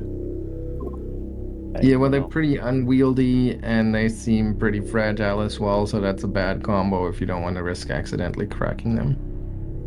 Well, maybe just before we leave. Assuming we leave by teleportation.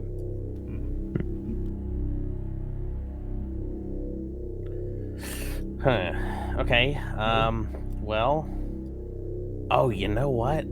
I bet this was probably part of, like, the next trial for, like, proving yourself if you want to, like, I don't know, be a acolyte or follower or whatever, is you have to give up these souls. Probably. Yeah. I guess probably. That sounds... sounds like something a golden skeleton would want us to do. Yeah. Well... Do we want to just walk away, or do we want to try and deal with whatever is inside this? Yeah, maybe we can just deal with it.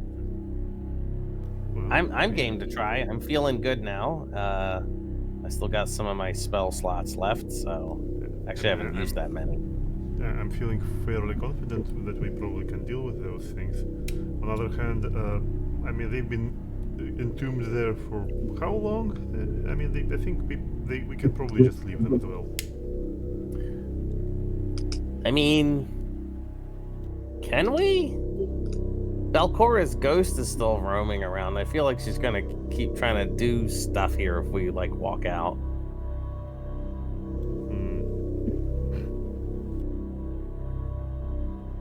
I mean, we're not even really in the Gauntlight anymore. We're in something else. I wonder if Belcora even comes down here. We haven't seen her since we came down. Well, I'm pretty sure if we give her some time, she will home on those lenses anyway. regardless of where we are. Well, that's true, but didn't we also see something about Belcora being afraid of them? Maybe Yeah. she's too afraid to come down here. If she's that scared of Nimbeloth.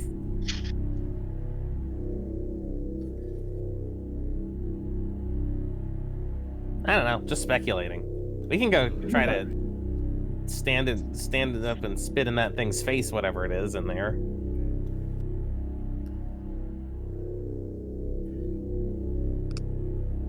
So all agreed? Also, I suppose so. Yeah, someone will ready her magical loot. Ottardo will take one step into the room and say in Aklo, we don't plan on smashing any orbs. That's like the most polite way you could say that. Well, in that case, and you can hear like multiple voices again echoing through the room, and you're like, in that case, your souls shall help feed the empty vault. And let's see. I mean, you're bracing for combat, so I'm not gonna do surprise. We're not gonna give them like an extra action or anything. We're just gonna do regular initiatives and begin the encounter. Okay. So let's see. We'll start.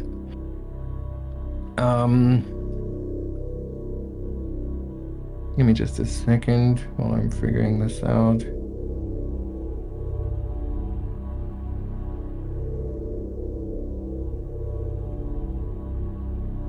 Okay.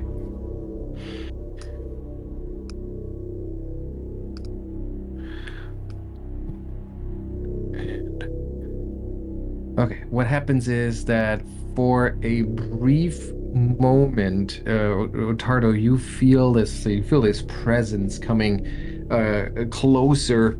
Hard to really explain what it is that you're feeling there, but you do feel something coming towards you, and then you feel a draining touch on your shoulder. Let's see. So first of all, we'll do some damage here, which is 44 points. And this leaves you drained 1 as you, like, again, you feel this presence coming towards you. You feel this, like, very light touch, but it's just drains you and very quickly wears you down. Now let's see what we have in terms of the consequences here. I'm trying to get better with the visibility stuff. So this would now be hidden, apply. So as this thing touches you for, no, that's not, yes it is. Okay. As it touches you, it very briefly becomes visible to you, so you know which square it is in. But that is the extent of it. You just see like some semi-translucent, almost ethereal thing outlined for a brief moment. And then, yes, Ottardo, you being drained, not good. As you need to roll this fortitude save, please.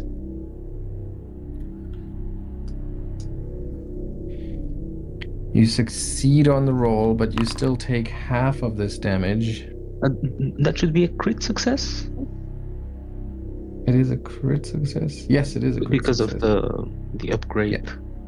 Right. So that is no damage then. Okay. And then that is it. Bark. How drained is Ottardo? Drained 1. Ooh, okay, don't like this. I guess I'm gonna start with a recall knowledge check. Because this seems like a wisp type thing. Mm-hmm. I'm gonna guess it's wisp related, but I will make a check.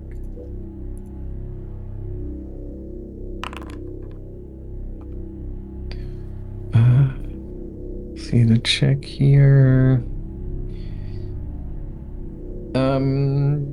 Yeah, it does, like, the pattern matches a wisp, but usually a wisp would like unleash electricity, lightning. So it's different but similar. So you can't really make much sense of it.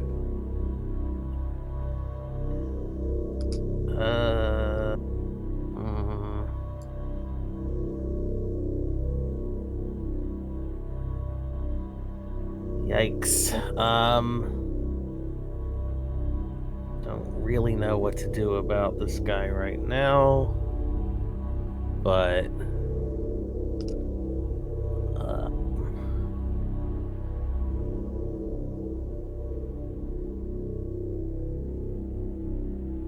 these things, I know that they resist a lot of the damage. I'm gonna try vitality lashing it just in case. We'll see what happens. Do I have to make a check first because it's hidden?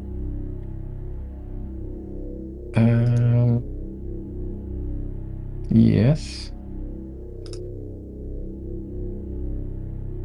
I always forget what that is. It's just a flat check, right? Was it visible to everyone when it attacked?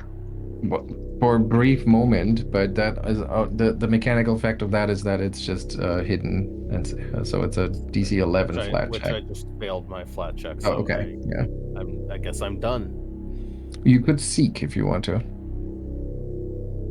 Well, but I failed my flat check, so I still attempted to cast.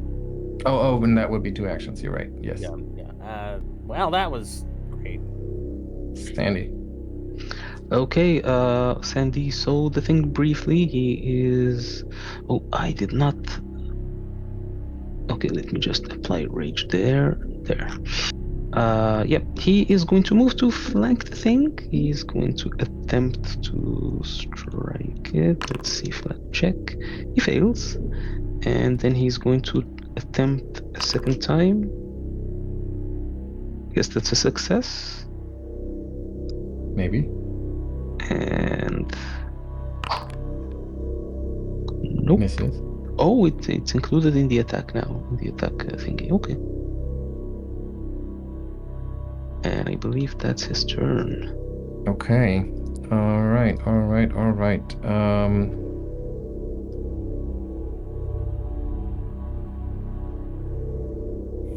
Okay. Sandy, you also feel this presence in this room, shifting its attention to you.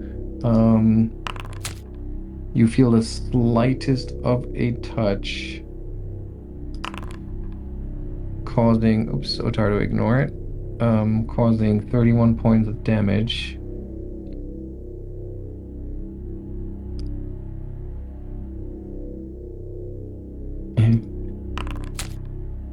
And then again, for 23 points of damage. But once again, as this thing attacks, everybody becomes somewhat aware of its location. So you should all now see a second hidden creature. There we are. Okay. Finally, one more thing here. It's going to move around in the room. And trying to touch. Wow, okay. Failing to touch Sandy, so you don't know if something, where it is or what it is or whatever. Ottardo. Okay, well, that seems more dangerous than we thought, but we can still try. Ottardo's going to try to heal himself. So he is stupefied, so that might not work too well, but he's going to try. Okay. Did I click on healing? There. Why does it not let me heal myself? Yep. Okay, there. Okay, so that was one action. Next,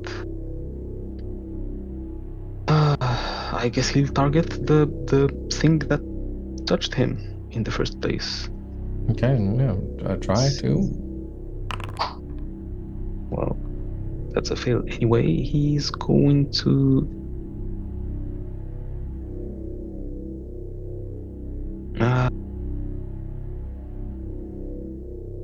raise his shield for his last action. Okay, Souma.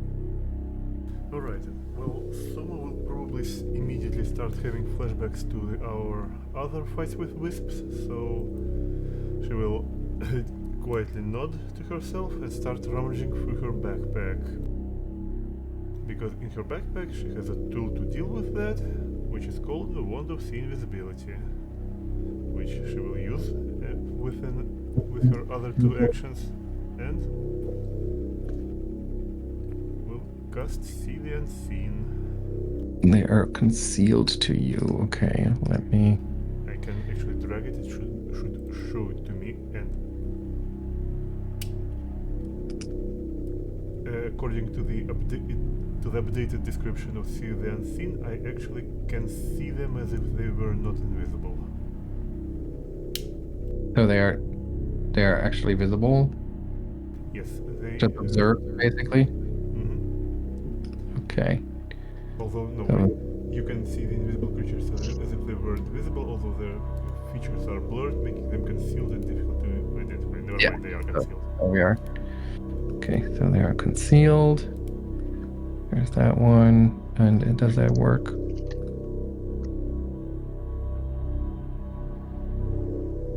I don't know if that's working. We'll see when you roll against them. Well, they still have the active effect toggle of being concealed, so maybe that counts. Okay. That was All right, yeah. actions, So that was 3 actions. Okay, so you can point them out with another action. Okay, Bark.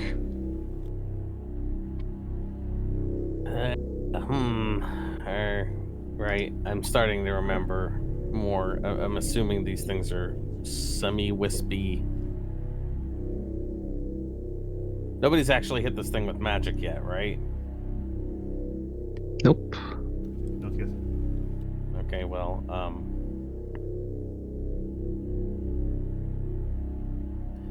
I remember the other wisps were... They're immune to magic. Just straight up. Does that mean if I cast something like Timber and it just deals bludgeoning damage, they're still immune to it?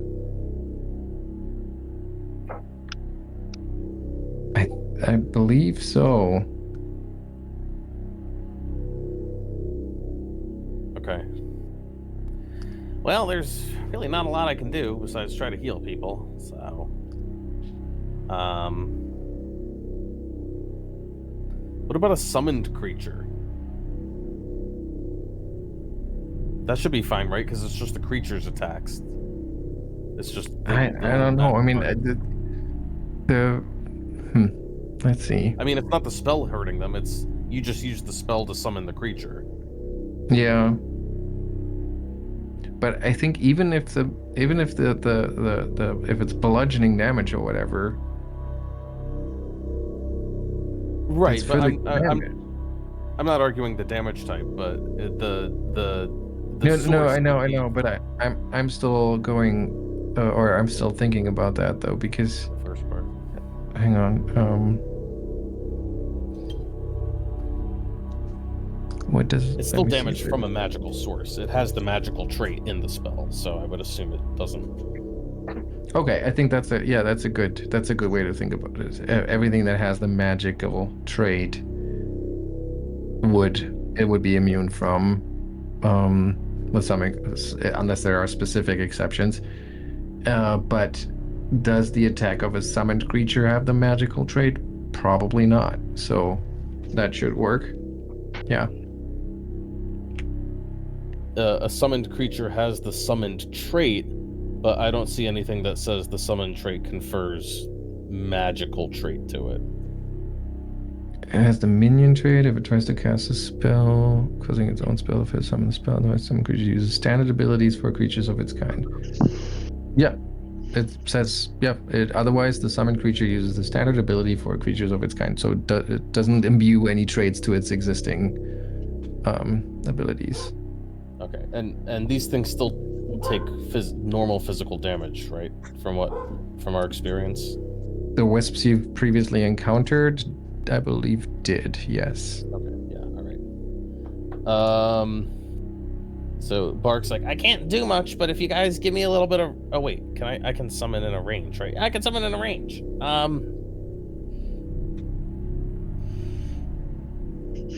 right, I'm gonna try something here.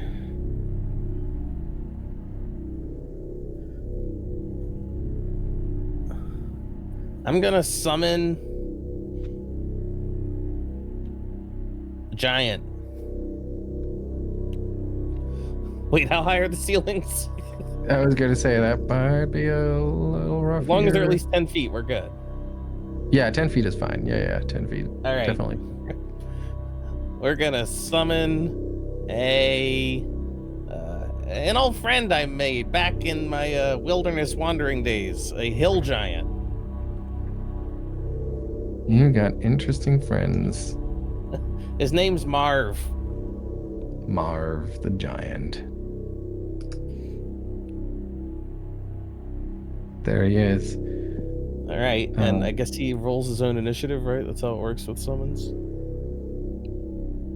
Don't they act on your minions? Do they get the minion trait? Yeah, summon creatures do get the minion trait.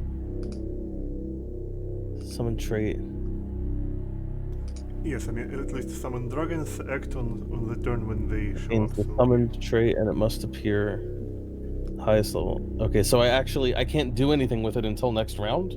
no. It gains, I think, 2 actions so that it can take immediately once you summon it. At least, Oh, okay. well, that's all how right. my dragons As work. part of casting of the spell. Okay. Yeah, assuming. All right. Okay, you should have ownership. Cool, I do. All right. In that case, I guess he's gonna take a wide swing and try to swipe these. Sorry. Hang on. Whose level is 5 or lower to fight for you? This is a 6th level casting of it. Oh, and then it's 7. Okay. Sorry. Good. Yeah. You good? Oh, and he's even got the name Marv the Hill Giant. So he's gonna take a wide swing, and he's gonna make a strike that's gonna compare against the ACs of both of these creatures. So he's taking one swing at both of them. Single Great Club strike compares the results to ACs of up to 2 foes within its reach. Counts as 2 attacks for the Hill Giant's multiple attack penalty. Okay. So here. And I think we'll roll separately for the mischance. Okay, yeah, that's fair. Well, I'll make the attack first, and we'll see if it's even relevant. Wow. Okay. Well, not much I can do about that. Yeah, so I mean, he also didn't see them when they were briefly visible, so it would make sense that he has a hard time striking them right now. He has one more, so it's gonna be at a major penalty, but he'll, you never know. Yeah, okay, so he's just swinging wildly around the room. He's like, Marv, focus! I know, this must be confusing! That's my turn. All right, and then it's Sandy's turn.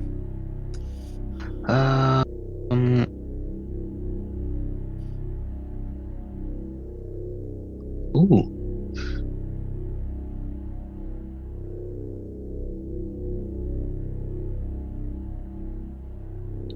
Do these things have any sort of smell?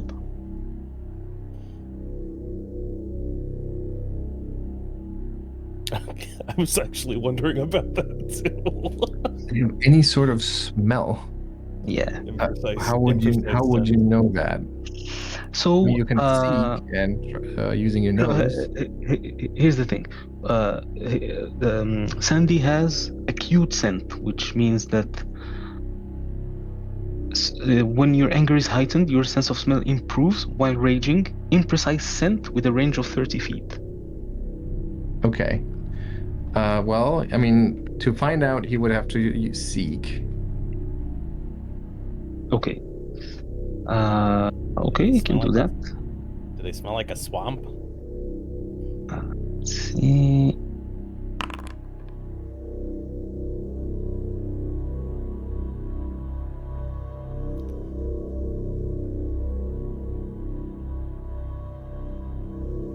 Okay. So as an imprecise sense. Hang on. So he's seeking. Oh, there's a seek action you can use that will also tell us what happens when you succeed. You scan an area of creatures or objects. So the general must always feed things for you and compares the result. Choose an area to scan. So his surroundings in this case, that's going to be fine. Compares the results to stealth DCs of any undetected or hidden creatures in the area. Creature you detect might remain hidden rather than becoming observed if you're using an imprecise sense, or if an effect such as invisibility prevents the subject from being observed. Because with your imprecise sense, I don't think you can ever get over hidden. Is that right? Imprecise sense merely, it can't make as the creature observed. It doesn't really matter because he just needs to if he know what square it's in.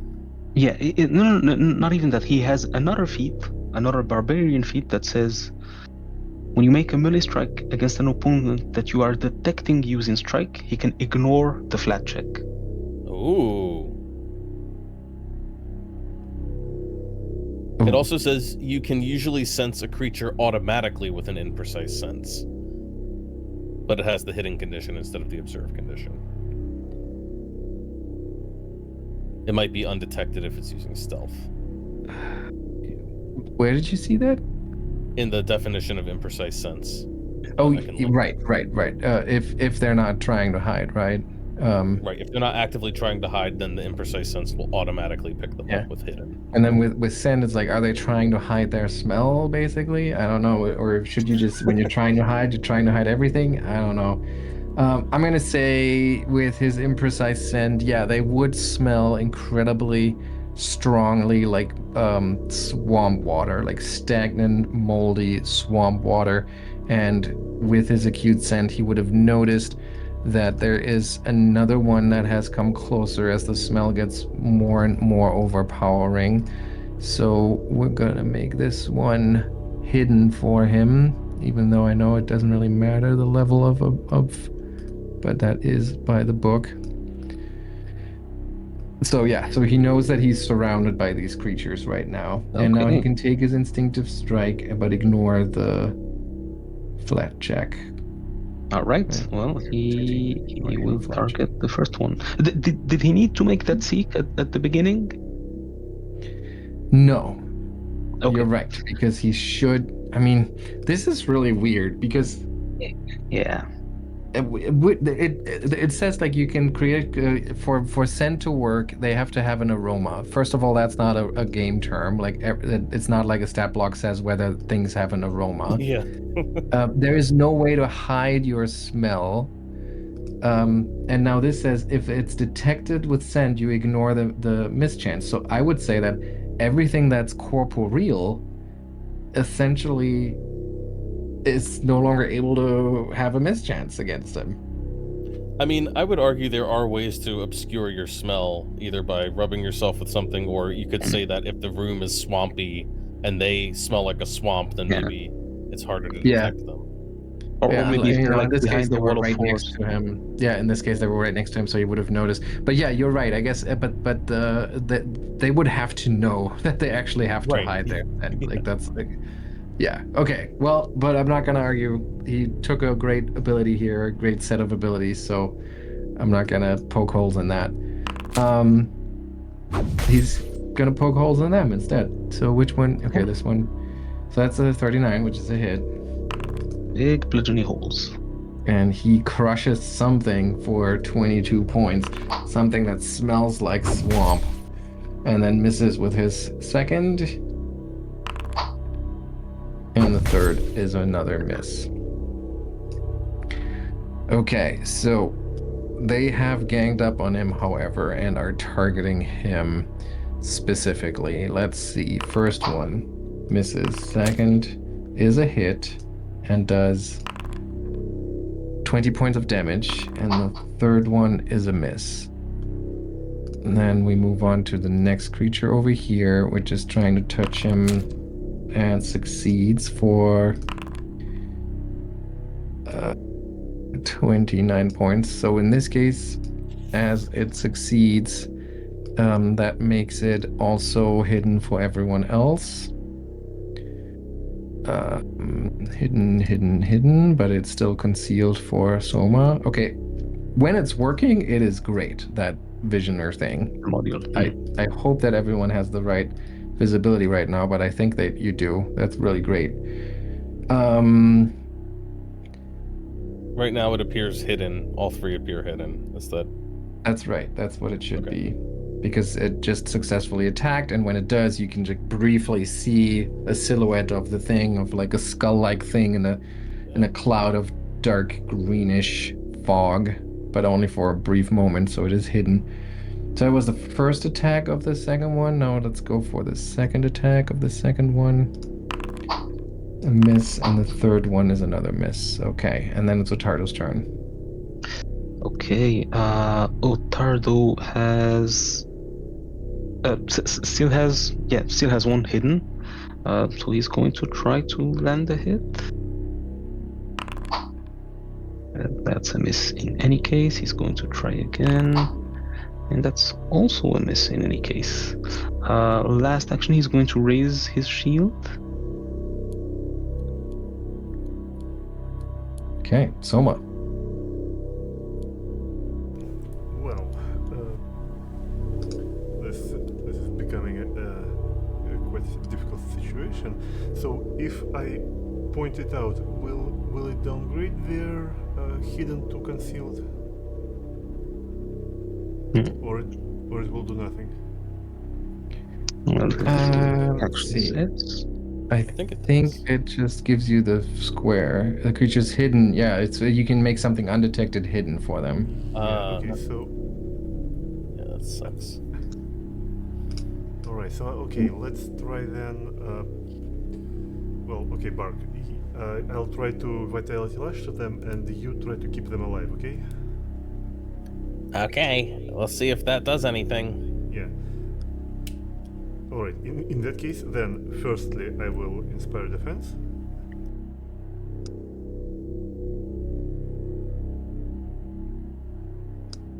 And I will try Vitality Lash at the closest one. And I think, since it is concealed to me, the DC should be 5, right? Oh, I see. So it unfortunately did not correctly. Yes, it actually still wants me to consider them hidden. Hang on here. Unfortunate. Yeah, but roll that check anyway there. You can use that macro. We know it should be 5. So it's a success. Okay, Oh, so yeah. it's gonna try to succeed. That's a critical success. No, well, that's No, wrong. Color blindness it's is the normal problem. failure. It's a It's like regular failure. failure.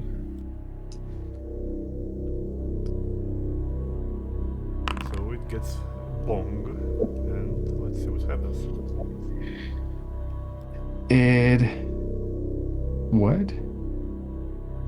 What? Is it Why did it that just much take? immune? Is it immune to magic? Yes. Nothing happens. You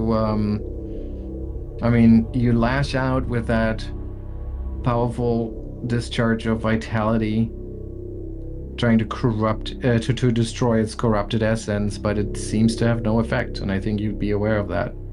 Yeah, well, then now we know.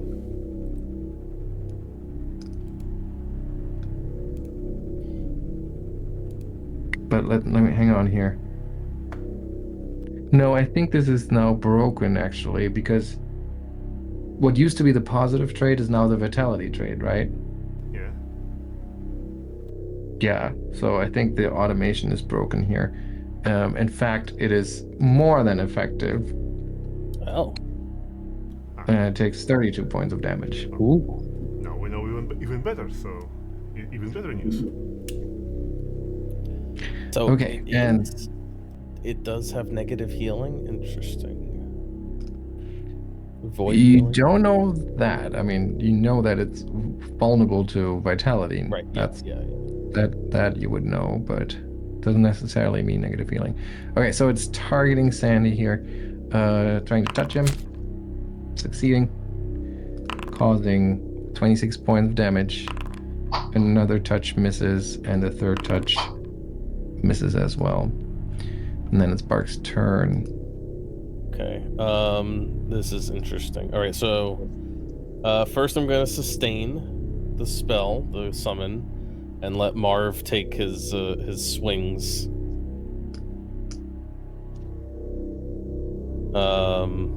He's going to target the same two with that wide swing. And they should be all hidden to him by now? Yeah, they should be hidden.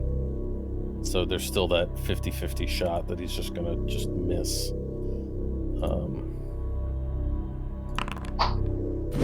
Which is it's a 23 to hit anyways, rolling. Marv, come on, get with the program. We need to smash these things that you can't see. Very easy. He gets one more attack, so it's at a huge penalty again. And it misses. Okay. Bark is going to step. Oh God, I don't want to get closer. But I have to get closer. Well, stride technically. Oh, 15 feet. Okay, that works. And then he's going to command Stick, who will get into position here with me. And then he will grab an elixir and reach all the way over to Sandy and dump it on his face.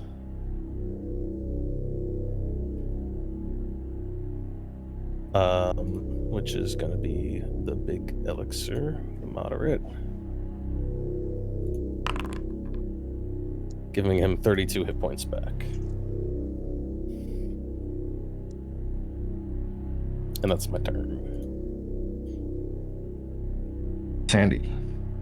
All right. Well, Sandy will continue smashing these nasty things. Oh yeah, and that is a marvelous hit here. 34 points of damage. Brutal swing. Definitely connects. Not enough to kill it. And the second one misses. So does the third one. Okay, so now it's the Wisp's turn again. And the first one tries to touch Sandy. Ooh, critically. Sandy! 34 points of damage. I completely forgot about this, but Ottardo will be using his reaction here. I was wondering about that. So it's against that one. Okay, so Sandy will take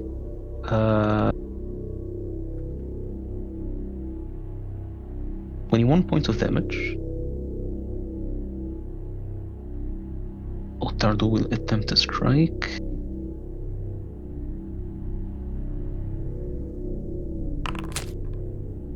Ooh, let's see. Yeah. All right, so you miss it. You all see Sandy like his skin becomes wrinkly for a moment as he just like really seems to be drained of his essence for a quick moment, and then the color returns, but he still seems to be greatly affected by this. So he's currently drained 1. Let me figure something here real quick. Yeah, then what happens is that the thing moves, which effectively makes it undetected for everyone but Sandy. Because for Sandy, they remain hidden, and for Soma, it remains concealed.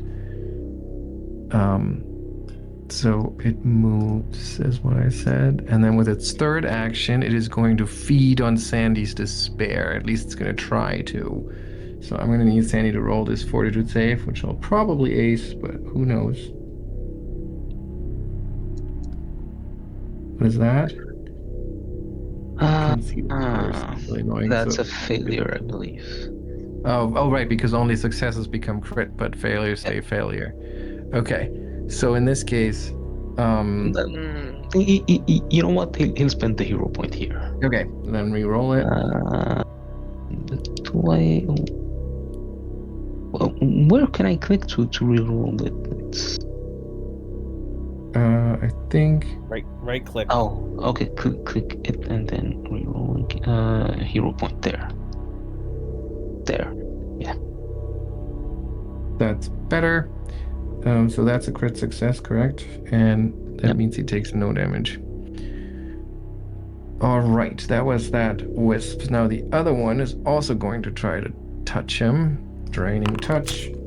Succeeds, causing 26 points of damage, then follows up with another draining touch, which misses, and then it also moves, which once again makes it undetected for Barkstick and Ottardo, and I guess also for Marv.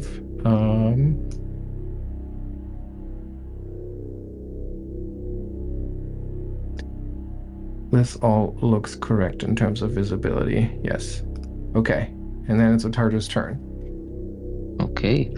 Yeah, well, Ottardo can only see 1 now, so I guess that worked fine. He will attempt to strike it. Let's see. And And misses. he'll attempt again. And miss. And he will finish up with his shield. Okay. Soma.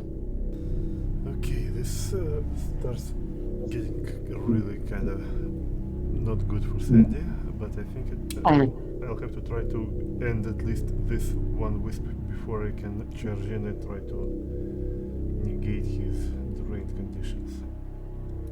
So, at least for this one round, let's continue expiring defense.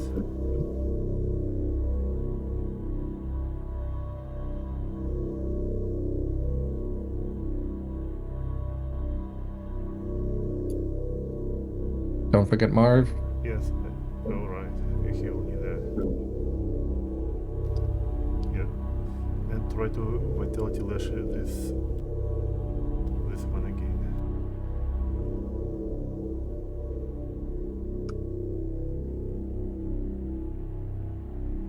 Okay, that succeeds. Let's see, it's fortitude save. That's a crit failure, if I'm not wrong. Yes, okay, so roll that damage.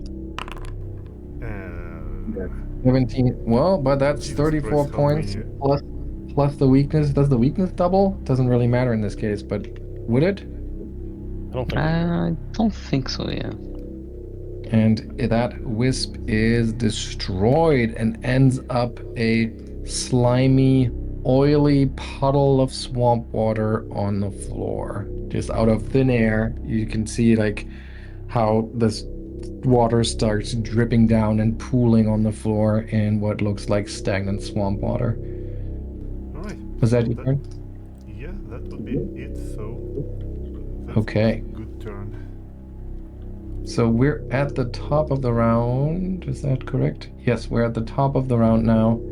And I'm going to have to run, so we have to freeze it here, unfortunately. Alright. Let me just do the bookkeeping here. So I'm going to remove all of those conditions. Okay, you struck one down. Sandy's still getting surrounded by these creatures, as most of you are not able to see, but Sandy knows and Soma knows. He's down on his hit points, and you're pretty sure that you don't want to lose your soul in this room. So, everybody, hang on here for a week until we can learn what happens to Sandy's soul. Okay. Ooh. Okay, I mean, that is still a lot of